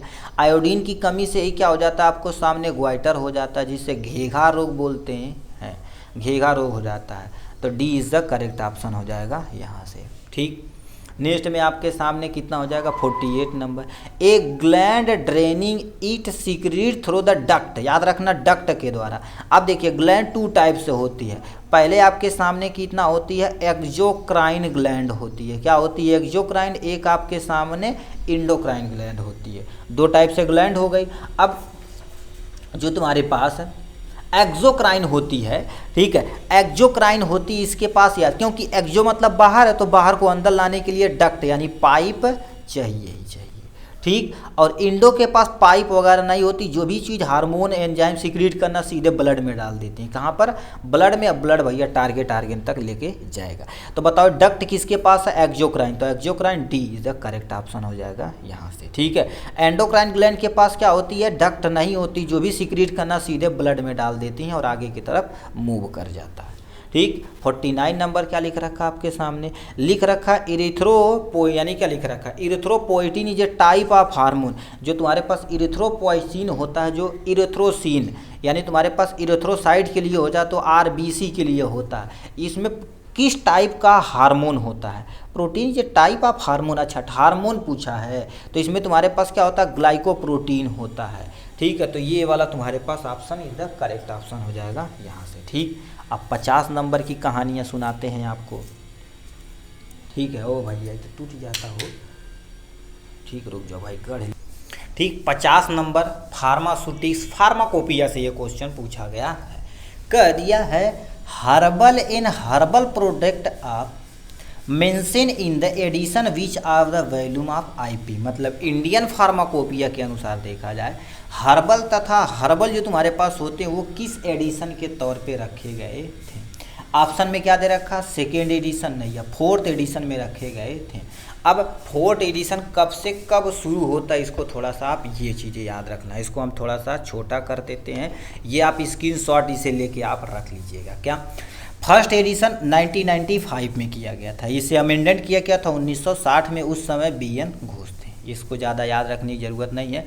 इसमें 2 चीज़ आता है, BN घोष आता है इसके चेयरमैन, और एक तुम्हारे पास क्या हो जाएगा, ठीक है, यहाँ पर एक और थे नित्यानंद मुखर्जी, ये वाला आता है, ठीक है। यहाँ पर इसके वैल्यूम 1 हो गए हैं। ठीक है, अब सेकेंड 1966 95 में अबेंडन किया गया था, इसके टोटल वैल्यूम 2 है। थर्ड वाला 1985 में, 80 89 में, 80 91 में इसे क्या कर दिया था, अबेंडन 2 बार किया गया था, इसमें 2 वैल्यूम आ गई थी। ये फोर्थ वाला तुम्हारे पास देखा जाए तो 1996 में, 2002 में, 2002 में, 2005 में 2 बार, इस 3 बार अबेंडन किया गया था। इसमें टोटल कितने वैल्यूम है आपके सामने, 2 वैल्यूम है। ठीक, फिफ्थ में तुम्हारे पास 2007 2008 में किया गया था, इसे अबेंडेंट बनाया गया था, इतने में 3 वैल्यूम हो जाएगा। इस तरह से देखा जाए तो यहाँ से अब वो जो तुम्हारे पास फोर्थ वाला था, ठीक है, यानी फोर्थ वाला एडिशन, इसी पे हर्बल ड्रग्स वगैरह इंक्लूड की गई थी। ठीक है, अब आते हैं तुम्हारे पास क्या होगा, ठीक है 41 नंबर कह दिया आपके सामने पॉलिटिक्स। ठीक है, इज आल्सो नोन एज, मतलब पॉलिटिक्स को क्या बोलते हैं, इसमें तुम्हारे पास किस नाम से और जानते हैं, पॉलिटिक्स को क्या बोलते हैं, कैटाप्लाज्म बोला के जहाँ से जानते हैं। ठीक है, यानी तुम्हारे पास देखिए क्या लिख रखा आपके सामने, पॉलिटिक्स को कैटाप्लाज्म के रूप में जाना जाता है। यह एक नरम नप, ठीक है, नम लेप होता है जो आमतौर पे जड़ी बूटियों से बनाया जाता है, जिसे सिर दर्द सूजन में राहत पाने के लिए त्वचा पर लगाया जाता है। ठीक है, इसमें आटे, मिट्टी, जड़ी बूटियाँ आदि तुम्हारे पास शामिल होते हैं, को कपड़े में रख कर, ठीक है, फैलाकर सीधे शरीर को प्रभावित हिस्से पर लगाया जाता है और घरेलू उपचार के रूप में ये जाना जाता है। ठीक है, तो ये हो जाएगा आपके सामने यहाँ से। 52 नंबर तुम्हारे पास क्या लिख रखा है, हर्बल मेडिसिन क्या होती बताइए। पहला ऑप्शन दे रखा है, बिना किसी दुष्प्रभाव के पूरी तरह से सुरक्षित रहना। ऐसा थोड़ी ना है कि मतलब अभी मान लेते कोई ख़राब चीज़ खा लेंगे तो दिक्कत होगी, पूरी तरह से तुम्हारे पास है, कुछ ना कुछ साइड इफेक्ट होता, तो ये रॉन्ग हो जाएगा। डोज टिकारे not have the any effect on the use of the modern mind, मतलब आधुनिक दवाओं के उपयोग पर कोई प्रभाव नहीं करता। भैया प्रभाव करता है, गलत क्यों, क्योंकि देखा जाए तो पहला अपना जो देश था भारत, आयुर्वेदा के सिद्धांत पर वर्क करता है। इसको थोड़ा सा जूम अप कर सकते हैं तो भाई, ठीक है, इतना नहीं करना था। ठीक है, ये हो जाएगा। फिर क्या लिख रखा है, can have the dangerous interaction with the some drugs. हाँ भैया, ठीक है, कुछ दवाइयाँ होती है ना कि इसके साथ ये नहीं दे रहे, क्योंकि इंटरेक्शन के साथ आप क्या खतरनाक केमिकल बना सकता है, तो सी इज़ द करेक्ट ऑप्शन हो जाएगा यहाँ से। ठीक है, 1 नंबर तुम्हारे पास 53 नंबर क्या दे रखा तुम्हारे पास, यानी 1% weight by wait dextrose mean, मतलब देखिए 3 फार्मूला होता है। यदि वेट बाई वेट कहेगा तो, यानी वेट बाई वेट कहेगा तो मास ही होना चाहिए, और मास, क्योंकि मास की यूनिट क्या होती है आपके सामने, केजी होती है, या ठीक है, या ग्राम दिया रहे तभी कोई टेंशन नहीं ले सकते। अब कह दिया 1 ग्राम डेक्स्ट्रोज इन, ठीक है, dextrose in the 100 gram of product, ये भी ग्राम है, ये भी ग्राम है, मतलब वेट बाई वेट ये चलने वाला, तो ये सही हो जाएगा यहाँ से। ठीक, अब क्या दे रखा है, यहाँ ग्राम दे रखा और यहाँ ml, तो ये तुम्हारे पास क्या होगा, वेट बाई वैल्यू चलेगा। ये दे रखा मूल बाई, ये तो भैया तभी फार्मूले नहीं सुने, नन ऑफ दिस तुम्हारे पास ए वाला ऑप्शन क्या हो जाएगा, करेक्ट हो जाएगा यहाँ से। ठीक है, यहाँ पर 54 नंबर क्या पूछा है, वाट नोन, यानी क्या लिखा, यानी what known component is present in the solution of the small quantity. कहने का मतलब तुम्हारे पास बिलियन में कम मात्रा मौजूद घटक होते। कहने का मतलब कोई भी बिलियन बनाया जाता है तो 2 चीज़ होता है, याद रखना। सबसे पहले जो चीज़ ठीक इसके अंदर रहता है उसे क्या बोलते हैं, आपके सामने विलायक बोलते हैं। विलायक यहीं पर मिला देते हैं जी, ये हो जाएगा विलायक, यानी इसके अंदर पानी आता है, यानी पानी आ गया, अल्कोहल वगैरह आ जाते हैं। अब इसमें जैसे मान लेते चीनी घोला जाए तो चीनी को क्या बोला जाएगा आपके सामने, सॉल्यूट बोला जाएगा। क्या बोला जाएगा, सॉल्यूट बोला जाएगा। ठीक है, तो इसकी मात्रा कम होती है और ये घुल जाता है, तो solute is the correct option. विलायक की मात्रा ज़्यादा होती है, घुलाने का कार्य करता है। ठीक है, तो B is the correct option हो जाएगा यहाँ से। 55 number, identify and the anti tubercular agent. ठीक है, ट्यूबरकुलर ड्रग्स विच है द केमिकल एलिफैटिक डायमीन होता, मतलब इसमें से तुम्हारे पास कौन सी दवाइयाँ हैं। पहली याद रखना एंटी ट्यूबरकुलर है, मतलब किस में प्रयोग की जाती हैं, टीबी को ट्रीट करने के लिए प्रयोग की जाती है। ठीक है, और उसमें एलिफैटिक डायमीन हो गया, इथम ब्यूटेनॉल होता, ब्यूटाल होता है, इसका प्रयोग किया जाता है एंटी ट्यूबरकुलर एजेंट के तौर पर। ठीक, 56 नंबर क्या दे दिया क्वेश्चन, इनकी कहानियाँ थोड़ा सा सुन लेते हैं। Which of the following drugs contain the pyridine ring system, मतलब इसमें से कौन सी रिंग सिस्टम है? पैरिडीन रिंग सिस्टम है, जो किसमें पाई जाती है? आपके सामने आइसोनियाजाइड में पाई जाती है।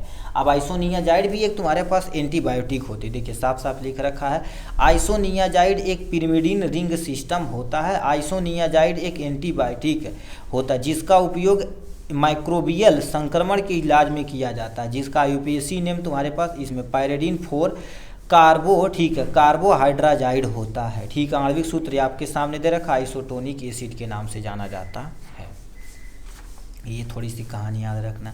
57 नंबर क्वेश्चन क्या पूछता है? विच of the following element needed for the formation of thyroid है? ये तो भैया पूछवा कैले है जी, आयोडीन हो जाएगा, ठीक है। तो ये बाहर पीछे अंदर क्वेश्चन दो बार रिपीट कर दिया ये। अब कह दिया 4,4 डाई अमीनो, ठीक है, डाई अमीनो डाईफिनाइल सल्फ्योन, एक आईपीएसी नेम बताओ किसका है, ठीक है। अब आपके सामने पहला दे रखा, आपके सामने मेटफॉर्मिन है, या आपके सामने क्लोरोक्विनोन है, डेप्सन, डेप्सन का तुम्हारे पास ये, ठीक है, एग्जाम्पल है। अब डेप्सन क्या होता है? ठीक, डेप्सन देखा जाए तो तुम्हारे पास क्या होता है? एक डर्मेटिक एजेंट होता है, मतलब जैसे मान लेते हैं, ठीक है, यानी त्वचा पे कोई कुष्ठ रोग सुने होंगे, त्वचा संबंधी कोई बीमारियां रहें, जैसे मान लेते हैं भंगुर टाइप में होती हैं, कोढ़ रोग हो जाता है, उन सब चीज में प्रयोग किया जाता है। तो डेप्सन इज द करेक्ट ऑप्शन हो जाएगा सी। नेक्स्ट में तुम्हारे पास क्या उसी रिलेटेड डाईफिनाइल थियोकार्बा, ठीक है, carbazone is use to limit test for, मतलब अब लिमिट टेस्ट से क्वेश्चन पूछा गया तो इसका प्रयोग लिमिट टेस्ट लेड के लिए किया जाता है। लिमिट टेस्ट फॉर आर्सेनिक के लिए तुम्हारे पास क्या किया जाता है? आर्सेन वगैरह गैस चलती है। आयरन का नाम सुने होंगे तो तुम्हारे पास किसका किए जाते हैं? थायो, ठीक है, थायो पेंटॉन, ऐसे कुछ थायो, ऐसे कुछ होता है, बड़ा सा लेग होता है, ठीक है, जिसमें फार्मूला क्या होता है? FES ऐसे कुछ होता है, ठीक है। तो ये रॉन्ग हो जाएगा, तो ठीक ये हो जाएगा यहाँ से। 60 नंबर क्वेश्चन क्या पूछ दिया? इनकी कहानियाँ थोड़ा सा चलते हैं। On reaction with the ferric chloride और कैल्शियम ग्लूकोनेट प्रोड्यूस कलर, मतलब तुम्हारे पास क्या कर देते हैं? फेरिक क्लोराइड को यदि हम कैल्शियम ग्लूकोनेट के साथ अभिक्रिया कराते हैं, ठीक है, कैल्शियम ग्लूकोनेट के साथ अभिक्रिया कराते हैं तो ये किस कलर का देगा? पीला कलर का देगा, यानी येलो कलर। तो यानी B is the correct option हो जाएगा यहाँ से। देखिए क्या लिख रखा आपके सामने, FeCl2 के साथ अभिक्रिया कराया जाता है, कैल्शियम पीला रंग उत्पन्न करता है। इस रंग के परिवर्तन के अक्सर यानी कैल्शियम ग्लूकोनेट की उपस्थिति की पहचान होती है। कैल्शियम ग्लूकोनेट रहेगा तभी तुम्हारे पास पहचान की जाती है। एक तरह का परीक्षण करने का काम होता है। 61 नंबर क्वेश्चन क्या पूछ दिया? यहाँ पर लिख रखा है थायो, ठीक है, थायोजेट्रॉफी इज यानी डिजायरेबल इन केस ऑफ, मतलब तुम्हारे पास किसके रूप में प्रयोग किया जाता है? वो सस्पेंशन के रूप में प्रयोग किया जाता है, ठीक है, इन केस ऑफ सस्पेंशन होता है, ठीक है। यानी तो स्थिर छोड़ जाने के बाद क्या हो जाता है? ये व्यवस्थित हो जाता है, मतलब नीचे तली में देखेंगे बैठ जाता है। जैसे आप गाँव पे सुने होंगे उसके बारे में, कहते हैं डाइजीन लाते हैं, डाइजीन देखेंगे यानी जब यूज करना रहता तो उसे अच्छे से सेक कर लेते हैं, ठीक है। हिलाए जाने के बाद क्या हो जाता है? ये दोबारा उसी में घुल जाता है, तब आसानी से इसका उपयोग किया जाता है, ठीक है। जैसे कप सिरप में इसका प्रयोग किया जाता है, इन सब का, ठीक। 61 नंबर। 62 नंबर क्वेश्चन क्या कह दिया? इनकी कहानियाँ सुनते हैं। 62 नंबर की यहाँ से चलते हैं, ठीक है। 62 नंबर क्या दे रखा है? What is a process of the powder mixing with the powder, मतलब पाउडर को पाउडर के साथ किया जाता है। Mix in the large container rotated by the electric motor, मतलब क्या कर दिया जाता है? जैसे एक पाउडर दूसरे पाउडर में मिक्स कर दिया जाता है और वो बड़े लेवल पे किया जाता है तो उसको हम क्या बोलते हैं? टैम्बलिंग बोला जाता है। क्या होता है? टैम्बलिंग, जो बड़े बड़े इंडस्ट्रीज में किए जाते हैं। इसमें घुमावदार मोटर लगा होते हैं और आराम से चलाते हैं, जिसमें जो भी फार्मास्यूटिकल कंपोनेंट रहता है आसानी से घुल जाता है, ठीक। तो ये 62 नंबर का करेक्ट हो जाएगा यहाँ से। 63 नंबर क्या पूछा? सिंटेड ग्लास, दोबारा फार्माकोगन यानी फार्मास्यूटिक्स से क्वेश्चन पूछा है। Sintered glass are made up of, मतलब सिंटेड ग्लास किसका बना होता है? हर एक बच्चे को पता, जितने भी लैब में प्रयोग की जाती है वो बोरोसिलिकेट ग्लास की ही बनी होती है, चाहे वो टेस्ट ट्यूब हो, चाहे आपके सामने मोस्ट ऑफ द चीज़ें बोरोसिलिकेट। क्यों? क्योंकि ये रेसिस्टेंस होता है, हीट रेसिस्टेंस होता है, केमिकल रेसिस्टेंस होता है, लाइट रेसिस्टेंस होता है, इसलिए बोरोसिलिकेट का प्रयोग करते हैं। तो ए इज द करेक्ट ऑप्शन हो जाएगा यहाँ से। 64 नंबर का दिया तुम्हारे पास टाल हो गया, केसन, ठीक है, रग हो गया, एन तुम्हारे पास फूलर अर्थ, मतलब तालक कुशील गुहर और तुम्हारे फूल पृथ्वी की मतलब क्या है, फिल्टर एडेड है तुम्हारे पास क्या होगा, दूसरा डाइल्यूएंट है, ग्लाइडेंट है या लुब्रिकेंट है। तो इसका तुम्हारे पास क्या है गुरुदेव, ठीक है, ये यानी फिल्टर जो ऊपर बचा रहता फिल्टर एडेड है, यानी फिल्टर सहायक में ये मदद करते हैं, ठीक है। 65 नंबर क्या क्वेश्चन पूछा है, the pharmacopoeial standard for the microbial, ठीक है, microbial limit suggesting 1 gram sample should भी, ठीक है, should confirm the absence of Escherichia coli. मतलब एक हमने क्या कर दिया, सिंपल लिया, 1 ग्राम सिंपल लिया तो उसमें इशर्चिया कोलाई एब्सेंट है। 10 gram is a free of ही सोलमेनेला टाइफी, मतलब सोलमेनेला से भी फ्री है। Total bacterial count is not more than कितना हो जाएगा 1000 पर ग्राम स्पेसिफार, मतलब वो तुम्हारे पास किसके लिए किया जाता है, वो तुम्हारे पास जिलेटिन टेस्ट के लिए किया जाता है। कहने का मतलब जैसे कोई सैंपल लिए, अब 1 ग्राम यदि सैंपल लिए तो उसमें इशर्चिया कोलाई बैक्टीरिया नहीं है, बट 10 ग्राम आपने क्या कर दिया लिया तो उसमें भी कोई साल्मोनेला नहीं है, बट तुम्हारे पास क्या कर देते 1000 ग्राम लिए मतलब 1 किलो ले लिए, ठीक है, तो उसमें तुम्हारे पास मोर देन तुम्हारे पास माना जाता है बैक्टीरियल ग्रोथ नहीं है, ठीक है, बैक्टीरियल ग्रोथ नहीं, तो gelatin is the correct option हो जाएगा यहाँ से, ठीक है। अब यहाँ पर कैप्सूल सेल बताओ किसका बना था, बच्चे का पता हो जिलेटिन। अब जिलेटिन 2 टाइप का होता है, एक हार्ड जिलेटिन, एक आपके सामने सॉफ्ट जिलेटिन कैप्सूल होता है, तो gelatin is the correct option हो जाएगा यहाँ से। अब यहाँ पर क्या दे रखा 67 नंबर, सेकेंड एडिशन जो तुम्हारे पास होता है, second supplement, second pharmacopoeial publishing, मतलब जो सेकेंड फार्माकोपिया होती है वो कब पब्लिश की गई थी, सेकेंड वाला तुम्हारे पास अबेंडेंट कह दिया, सप्लीमेंट या अबेंडेंट 1975 में, देखिए साफ साफ लिख रखा, यानी जो सेकेंड होता है 1975 में किया गया था, 1975 में इज द करेक्ट ऑप्शन। बनाया क्या गया था 1966 यानी 1966 में से बनाया गया था, अबेंडेंट किया तरीके 1966 में इसे क्या कर दिया गया था, बनाया गया था, बट सप्लीमेंट कर दिया। द्वितीय इंडियन फार्माकोपिया पूरक प्रकाशित, दोबारा प्रकाशित की गई थी 1975 में, बनाया क्या गया था 1966 में की गई थी, ठीक है, तो D is the correct option हो जाएगा यहाँ से। 68 number, supplement of first edition, दोबारा सप्लीमेंट हमसे पूछ गया, first edition pharmacopoeia was publish in, मतलब तुम्हारे पास जो सेकेंड एडिशन थी कब की प्रयोग की गए थे, देखिए 1955 में लागू की गई थी, बट अमेंडेंट या सप्लीमेंट की गई थी 1960 में, तो 1900 अमेंडेंट देखिए पूछा तो 1960 इज द करेक्ट ऑप्शन हो जाएगा यहाँ से, उसी को देखो घुमा के पूछा गया, ठीक है। अब 55 में बनाई गई थी, 60 में दोबारा अबेंडेंट किया गया था, ठीक है, तो वही सप्लीमेंट भी पूछा है, सप्लीमेंट पूछा हुआ है। 69 नंबर क्वेश्चन क्या पूछ दिया, यहाँ पर इनकी कहानियाँ थोड़ा सा सुन लेते हैं। विच वन ऑफ द, ठीक है, वन ऑफ द कंपाउंड, ठीक है, कह दिया compound listed below contain a free aromatic amino acid, नीचे सूचीबद्ध, ठीक है, यौगिकों में से किसी एक मुक्त सुगंधित अमीनो अम्ल है, मतलब इसमें से तुम्हारे पास कौन सा जो है सुगंधित अमीनो अम्ल है, सल्फा, ठीक है, एसिटामाइड होता है, ठीक है, सल्फा एसिटामाइड होता है, जिसका तुम्हारे पास आणविक संरचना ये होता है, आईपीएससी नेम तुम्हारे पास ये दे दिया गया, एक सुगंधित होता है जो अमीनो अम्ल, ठीक, अमीनो समूह से होता है, इसमें 4 अमीनोफेनिक समूह उपस्थित यानी अंकित होते, यह कमरे के ताप पर एक सफ़ेद रंग के रूप में पाया जाता है, जो थोड़ा सा स्मेल टाइप में करता है। इस पोर्शन का सबसे लास्ट एंड फाइनल क्वेश्चन दे दिया गया आपके सामने, यहाँ से क्या दे दिया गया है, कह दिया डाइन अंडरगोज 1,4 एडिशन, ठीक है, एंड एरिन गिव नॉन, ठीक है, non conjugated cyclohexadiene such as the reduction is known as, मतलब इसमें से तुम्हारे पास कह दिया है डायंस 1,4 योजन से गुजरने और एरेंस गैर संयुग्मित हेक्सा, ठीक है, यानी साइक्लोहेक्साडीन देते हैं।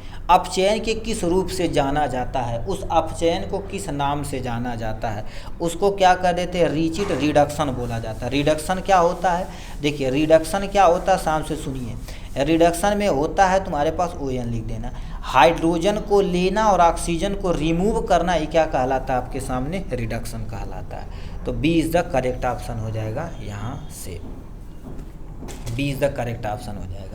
71 नंबर क्वेश्चन क्या पूछ दिया आपके सामने, थ्रोम्बोसिस बताओ, ठीक है, थ्रोम्बोसिस की बीमारी है। अब बताइए थ्रोम्बोसिस होता क्या है? जैसे कभी कभी सुने होंगे थ्रोम्बोसिस होता क्या है, रक्त क्या करे, जो ये आपके सामने नस है, नस के अंदर ही क्या हो जाती है, ऐसे जम जाती है। अब जमता क्या, नस के अंदर रक्त रहता है और रक्त संबंधित है, रक्त यानी नस फटना, भाई हार्ट अटैक हो जाएगा जी। फेफड़े से पल्मोनरी डिजीज होते हैं, थायराइड हाइपोथायराइडिज्म और हाइपोथायराइड होता है। ठीक, ये हो गया।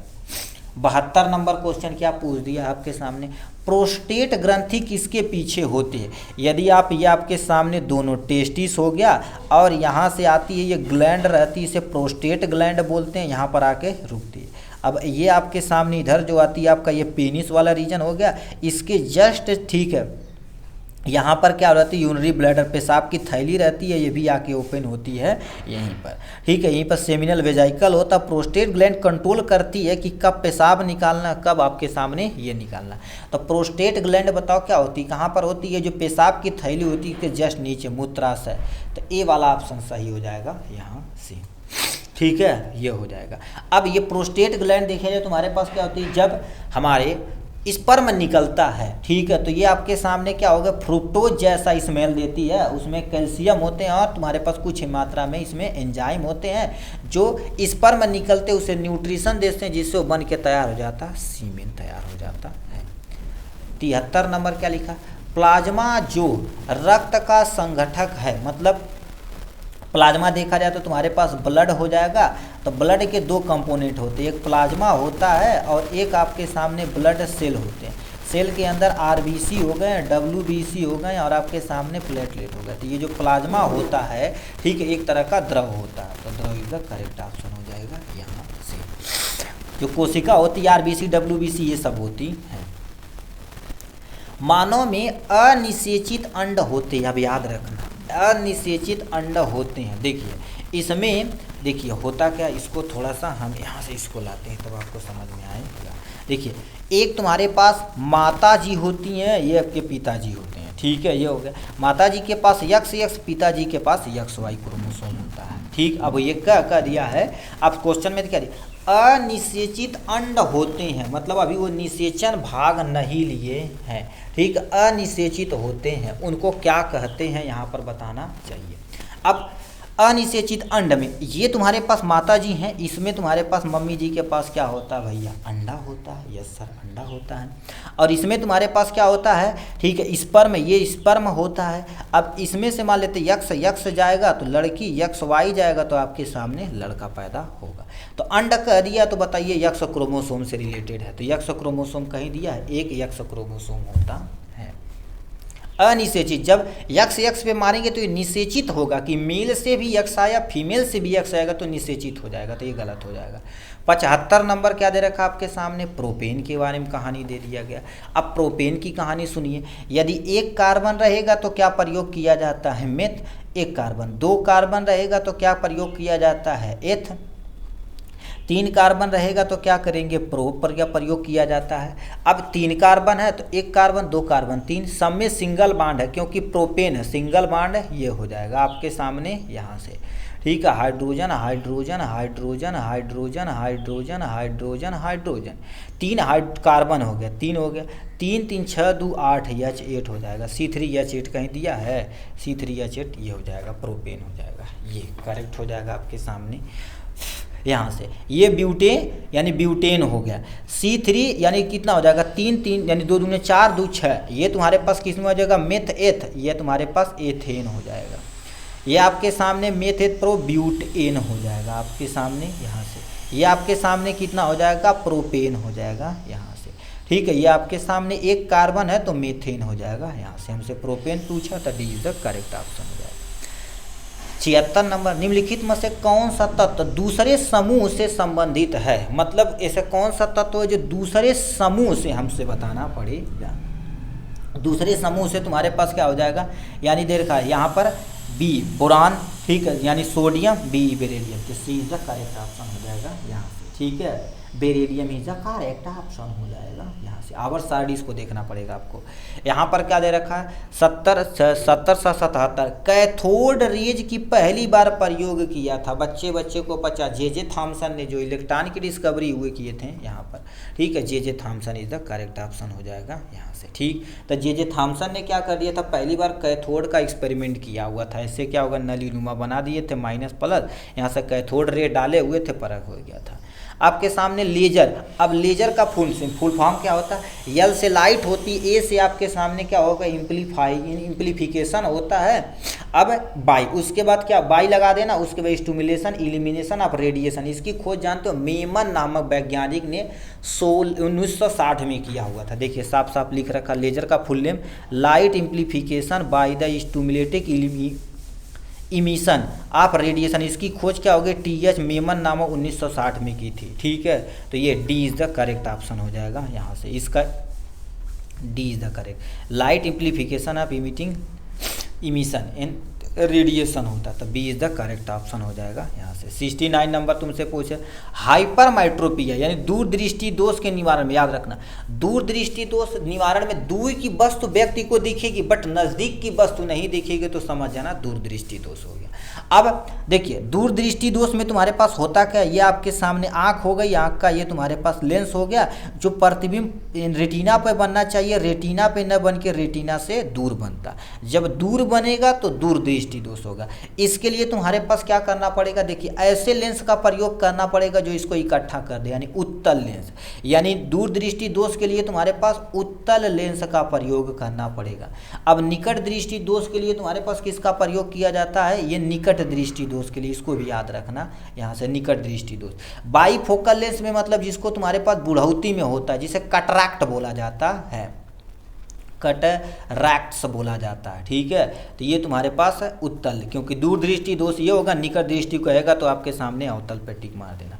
80 नंबर क्वेश्चन क्या पूछ दिया, इनकी सामान्य कहानी सुनिए। यदि, ठीक है,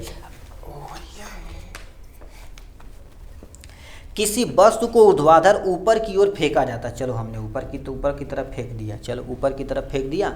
अब क्या दे रखा, भूमि से अधिकतम ऊंचाई मतलब यच ऊंचाई तक पहुंच गया, ठीक, पहुंच गए। इसके ऊपर जाने के दौरान यच के 1/4 का वस्तु होगा। कहने का मतलब कोई वस्तु जब ऊपर की तरफ फेंकी जाएगी तो गतिज ऊर्जा धीरे धीरे ग्रेविटी के कारण, क्योंकि जी इसको नीचे की तरफ खींचेगी, तो किसकी 1/4 हो जाएगा, 1/4 हो जाएगा।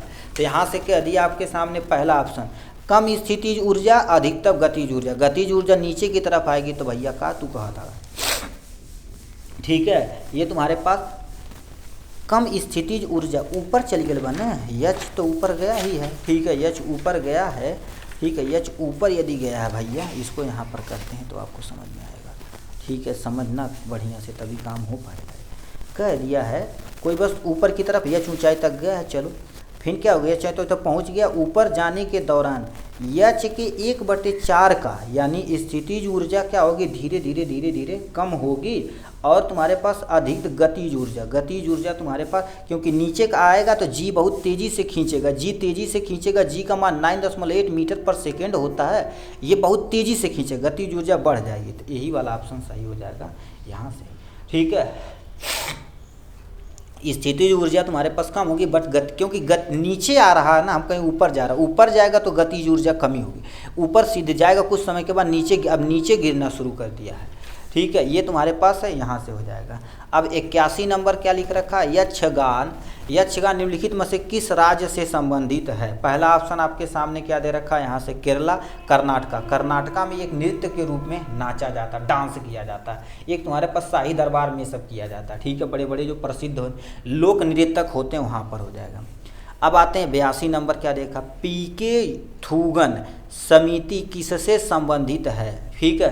कह दिया तुम्हारे पास पीके जो सूथन होते हैं वो किससे संबंधित है, वो पंचायती राज से संबंधित है, पंचायती राज इज करेक्ट ऑप्शन हो जाएगा यहाँ से, ठीक है, ये हो जाएगा।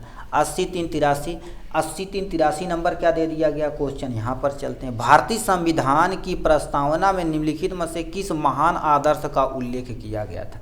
मतलब जो अपना जो संविधान होता है वो विचार की बातें करता है, अभिव्यक्ति की बातें करता है, विश्वास करता, आस्था होगा, उपासना की स्वतंत्रता होती है। हर एक व्यक्ति अपना पूर्ण विचार रख सकता है। हर एक व्यक्ति यदि देश में है, भारतीय है, तो स्वतंत्र रूप से क्या है, फ्री है।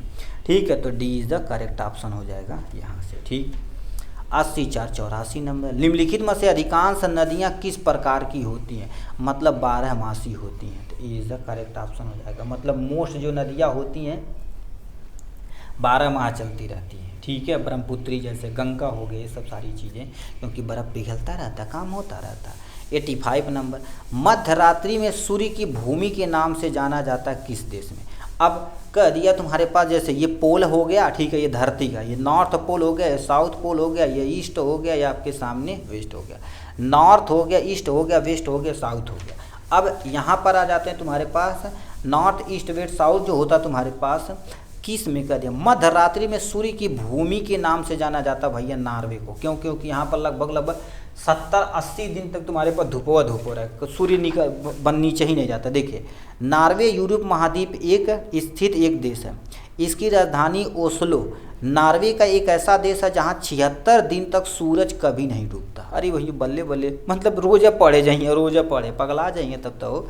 इस वजह से इसे लैंड ऑफ द मिडनाइट सन कहा जाता है। ठीक है, इसके साथ तुम्हारे पास फिनलैंड देश में तुम्हारे पास 73 दिन, ठीक है, 73 दिन, और आइसलैंड में मई से जुलाई तक 50 दिनों आदि सूरज अस्त ही नहीं होता। यहीं पे जाने लायक है आर्टिफिशियल, तब तो सोने वाला सिस्टम आर्टिफिशियल बना देते हैं, कमरा वमरा करिया कर देते हैं, नहीं तो नींदिए ना यही पगला जाइए। ठीक है, तो यहाँ तो खतरनाक है, अपना देश सही है यार, इंडिया। ठीक है, तो B is the correct option, Norway हो जाएगा यहाँ से। 86 नंबर क्या कह दिया आपके सामने, यहाँ से चलते इनकी कहानियाँ। 86 नंबर क्या दे रखा, अंतर्राष्ट्रीय तिथि। ठीक है, अंतर्राष्ट्रीय तिथि रेखा महासागर से बीच से होकर जाती है। मतलब तुम्हारे पास अंतर्राष्ट्रीय जो तिथि यानी तिथि रेखा होती है वो कहाँ से होकर जाती है, वो प्रशांत महासागर से होकर जाती है। तो D is the correct option हो जाएगा यहाँ से। महात्मा गांधी की हत्या किसने की थी, ये भी आप कमेंट बॉक्स में लिख के दिखाइए, ये बहुत आसान क्वेश्चन है। महात्मा गांधी के जो 3 बंदर थे, इनको गोली मारी गई थी ना। ठीक है, महात्मा जी कहे थे न बुरा सुनिए, न बुरा कहिए, न बुरा देखिए। गांधी जी भी एक महान व्यक्ति थे, सोच सकते हैं। ठीक है, अब यहाँ से तुम्हारे पास किसने मारा हुआ था, नाथूराम गोडसे, जेम्स रेसल, या सच्चा सिंह बस्सी, या तुम्हारे पास कूदर मेहता। चलो इसको काट देते हैं, इसमें से बताइए कौन सा ऑप्शन सही है। ठीक है, ये दिया गया है आपके सामने यहाँ से। अब इनके कब मारा गया तो वो भी लिख देते हैं। ठीक है, 30 जनवरी 19, ये जनवरी है, 1948 को तुम्हारे पास क्या कर दिया था, गोली मारकर हत्या की थी। किसने की थी तो ये आपको कमेंट बॉक्स में लिख के दिखाना है। 77 नंबर को क्या कहते हैं, 88 नंबर क्वेश्चन क्या पूछ दिया है, यहाँ चलते हैं, इनकी कहानियाँ पढ़ते हैं। किस विश्व विरासत स्मारक को मुगल वंश के कब्रिस्तान के रूप में लोकप्रिय रूप में माना जाता है। पहला ऑप्शन आपके सामने क्या दे रखा है, हुमायूं का मकबरा, यही हमारे पास हो जाता है करेक्ट। हुमायूं का मकबरा देखा जाए तो मुगल वंश कब्रिस्तान के रूप में जाना जाता है। ठीक है, देखिए हुमायूं के मकबरे को मुगल वंश के कब्रिस्तान के रूप में जाना जाता है, क्योंकि इस मकबरे में मुगल घराने के कई लोग दफनाए गए थे। जैसे क्या होगा, बेगा बेगम, हमीदा बानू बेगम, दारा सिकोह शाह लिख रखा, जहांदार शाह। ठीक है, ये था, इतना खतरनाक सब नंबर आता भैया ठीक है, ये दे दिया गया है। 89 नंबर क्वेश्चन क्या पूछ दिया यहाँ पर, कह दिया एलिफेंटा की गुफा, यानी एलिफेंटा की गुफा किस यानी मुख्य रूप से निम्नलिखित में से किस देवता को समर्पित की जाती, भगवान शिव को, या भगवान कृष्ण को, या भगवान राम को, या भगवान गणेश को। भगवान Shiv is the correct option हो जाएगा। ठीक है, ये एलिफेंटा कहाँ पर है, मुंबई में है। कहाँ पर है, मुंबई में है। ठीक है, ये थोड़ा सा याद रखना यहाँ से। ठीक है, 90 नंबर क्वेश्चन, यदि 40 में से 35 लोग तमिल भाषा में निम्नलिखित में से कौन सी आकृति से, मतलब एक जगह 40 लोग हैं, उसमें से 35 लोग तमिल भाषा बोलते हैं, तो ये तो 100% लोग बोलते हैं। तो यहाँ पर तो 75% है, क्योंकि अब इससे थोड़ा ही सा कम है, यानी 5 कम है, तो ये भी गलत हो जाएगा। लगभग तुम्हारे पास एक ये 1/3 है, ठीक है, इसको 1/3 मान सकते हैं, तो ये भी रॉन्ग हो जाएगा, ठीक है। तो ये तो एक आधा से थोड़ा ज़्यादा, तो गलत हो जाएगा। यही बचा हुआ तुम्हारे पास D is the correct option, मतलब 40 में से, ठीक है, 40 में से 35 का रेशियो देखा जाए तो ये करेक्ट हो जाएगा। 5 बचे हुए ने, तो ये 35 लोग तमिल बोल रहे हैं। 91 नंबर क्वेश्चन क्या आपको दिया, इनकी कहानियाँ थोड़ा सा सुनते हैं। किस विद्युत परिपथ विद्युत ऊर्जा को क्षय होने की दर कहलाती है? कहने का मतलब कोई विद्युत परिपथ है, जब विद्युत ऊर्जा धीरे धीरे धीरे धीरे खत्म हो गई तो उसे विद्युत शक्ति बोलते। कहते ना इतने वाट का बल्ब है तो खत्म, शक्ति तो खत्म तो करती है, ठीक है। जैसे P बराबर हम क्या बोलते हैं, P बराबर W/T, मतलब जितने समय में कितना ऊर्जा खत्म कर रही है, ठीक है। जैसे हमारे 10 वाट का बल्ब है, हमारे 50 वाट का बल्ब है, ठीक है। 50 वाट का बल्ब है, मतलब 50 सेकेंड में इतना जूल एनर्जी खा रही है, ठीक है। तो ये करेक्ट हो जाएगा यहाँ से। नेक्स्ट में क्या लिख रखा आपके सामने यहाँ पर, ठीक है। निम्नलिखित में से कौन सा समीकरण गलत है? हमसे पूछा निम्नलिखित में से कौन सा समीकरण गलत है।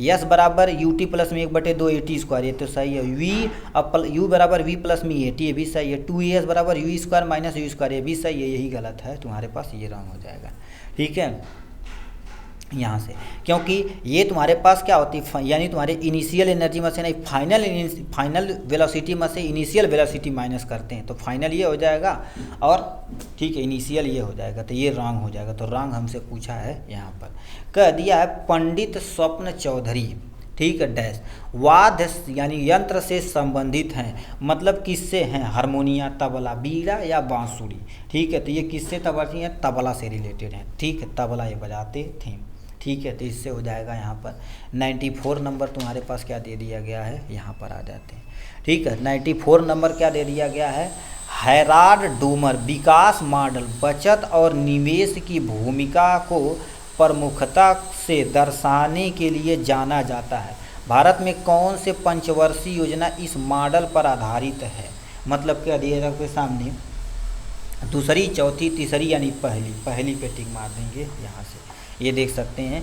और लिख रखा हैराल्ड डोमर ग्रोथ मॉडल बचत तथा निवेश की भूमिका की प्रमुखता को दर्शाने के लिए जाना जाता है। भारत की पहली पंचवर्षीय योजना इस मॉडल पर आधारित थी, जो 1 अप्रैल 1951 को यानी प्रारंभ हुई थी। भारत में प्रथम पंचवर्षीय योजना के रूप में इसे जानी जाती, तो डी यानी प्रथम यानी पहली करेक्ट हो जाएगा यहाँ से। 95 नंबर क्या लिख रखा है, संघवाद के, ठीक है, संस्थागत तंत्र के किस राज्य, ठीक है, व्यवस्था होती है? 1, 2, 4 और 3 होती है।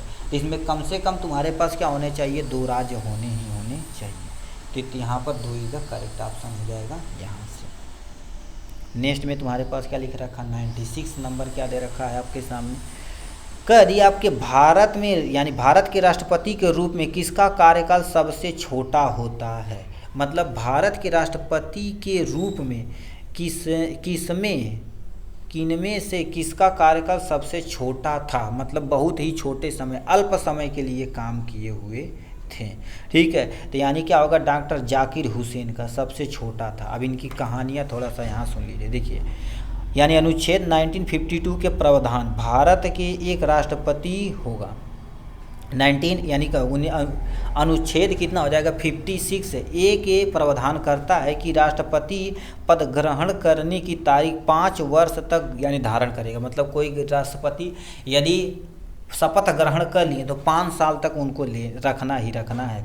पर जाकिर हुसैन क्या होगा, 1967 में लिए थे, ठीक है। यहाँ पर कितना हो जाएगा, 67, मतलब 1 साल किए थे, निकल गए थे। ये सब देखिए 77, 82 इतना दे रखा है, यहाँ से इतना, तो ये सबसे कम किए हुए थे, ठीक है। डॉक्टर जाकिर हुसैन करेक्ट हो जाएगा यहाँ से। अब यहाँ से दालचीनी मसाला मूलतः कहाँ का है? मतलब जो दालचीनी होती है वो मूलतः कहाँ से आती है, ठीक है। तो ये तुम्हारे पास श्रीलंका से आती है, श्रीलंका इधर करेक्ट ऑप्शन हो जाएगा यहाँ से। 98 नंबर क्या दे रखा आपने, किस देश में कोयले का सर्वोच्च भंडार माना जाता है? मतलब ऐसा कौन सा देश है, ठीक है, जिसमें कोयले का सर्वोच्च भंडार माना जाता है? USA को माना जाता है, USA होता है। अभी मोस्ट ऑफ द ट्रेन देखा जाए तो वहाँ डीजल पेट्रोल वगैरह से चलती हैं। यहाँ पर आ जाते हैं, तुम्हारे पास क्या लिख दिया गया है 99 नंबर लिख रखा है हेट्रोस्फीयर की ऊपरी हिस्सा लगभग पूरी तरह से किस गैस का बना होता है। ठीक है, कह दिया हेट्रोस्फीयर। ठीक है, मतलब एटमॉस्फेयर में अलग अलग तुम्हारे पास लेयर होती हैं। ठीक है, तो उसमें तुम्हारे पास हेट्रोस्फीयर में हाइड्रोजन गैस भैली होती है। Hydrogen is the correct option हो जाएगा यहाँ से। ठीक है, 100 नंबर क्वेश्चन, ये रीजनिंग से क्वेश्चन पूछा गया। इस विकल्प में से प्रश्न चिन्ह, मतलब ये वाला चिन्ह आपको बताना पड़ेगा कितना होगा। देखिए पहले तो रखा 3 3 6 और 7 7 सते 49, 4 3 7 1 8 8 हटाएं 64, मतलब इन सब को क्या कर देना प्लस करके 7 आएगा तो 7 का स्क्वायर कर देना, ये 8 का स्क्वायर हो जाएगा। तो ये तुम्हारे पास 169 कितना 13 का स्क्वायर है। ठीक है, 13 का स्क्वायर है, 4 2 6 और 6 7 13 7 हो जाएगा। तो सी इज द करेक्ट ऑप्शन हो जाएगा यहाँ से। ठीक है, मतलब ये 13 का स्क्वायर है, तो आपके सामने 6 है, इसमें यदि 7 लिख दिया 7 6 13, 13 का स्क्वायर करेंगे 169, तो यानी सी इज द करेक्ट ऑप्शन हो जाएगा यहाँ से। इस तरह से देखा जाए तो हमने क्या कर दिया है, मॉडल पेपर आपके सामने जो ठीक है 9 था उसको पूरे अच्छे तरीके से हमने डिटेल में कवर कर लिया। चलिए आज के लिए बस इतना ही, फिर मिलेंगे नेक्स्ट वीडियो में नेक्स्ट टॉपिक के साथ। तब तक के लिए bye bye and take care.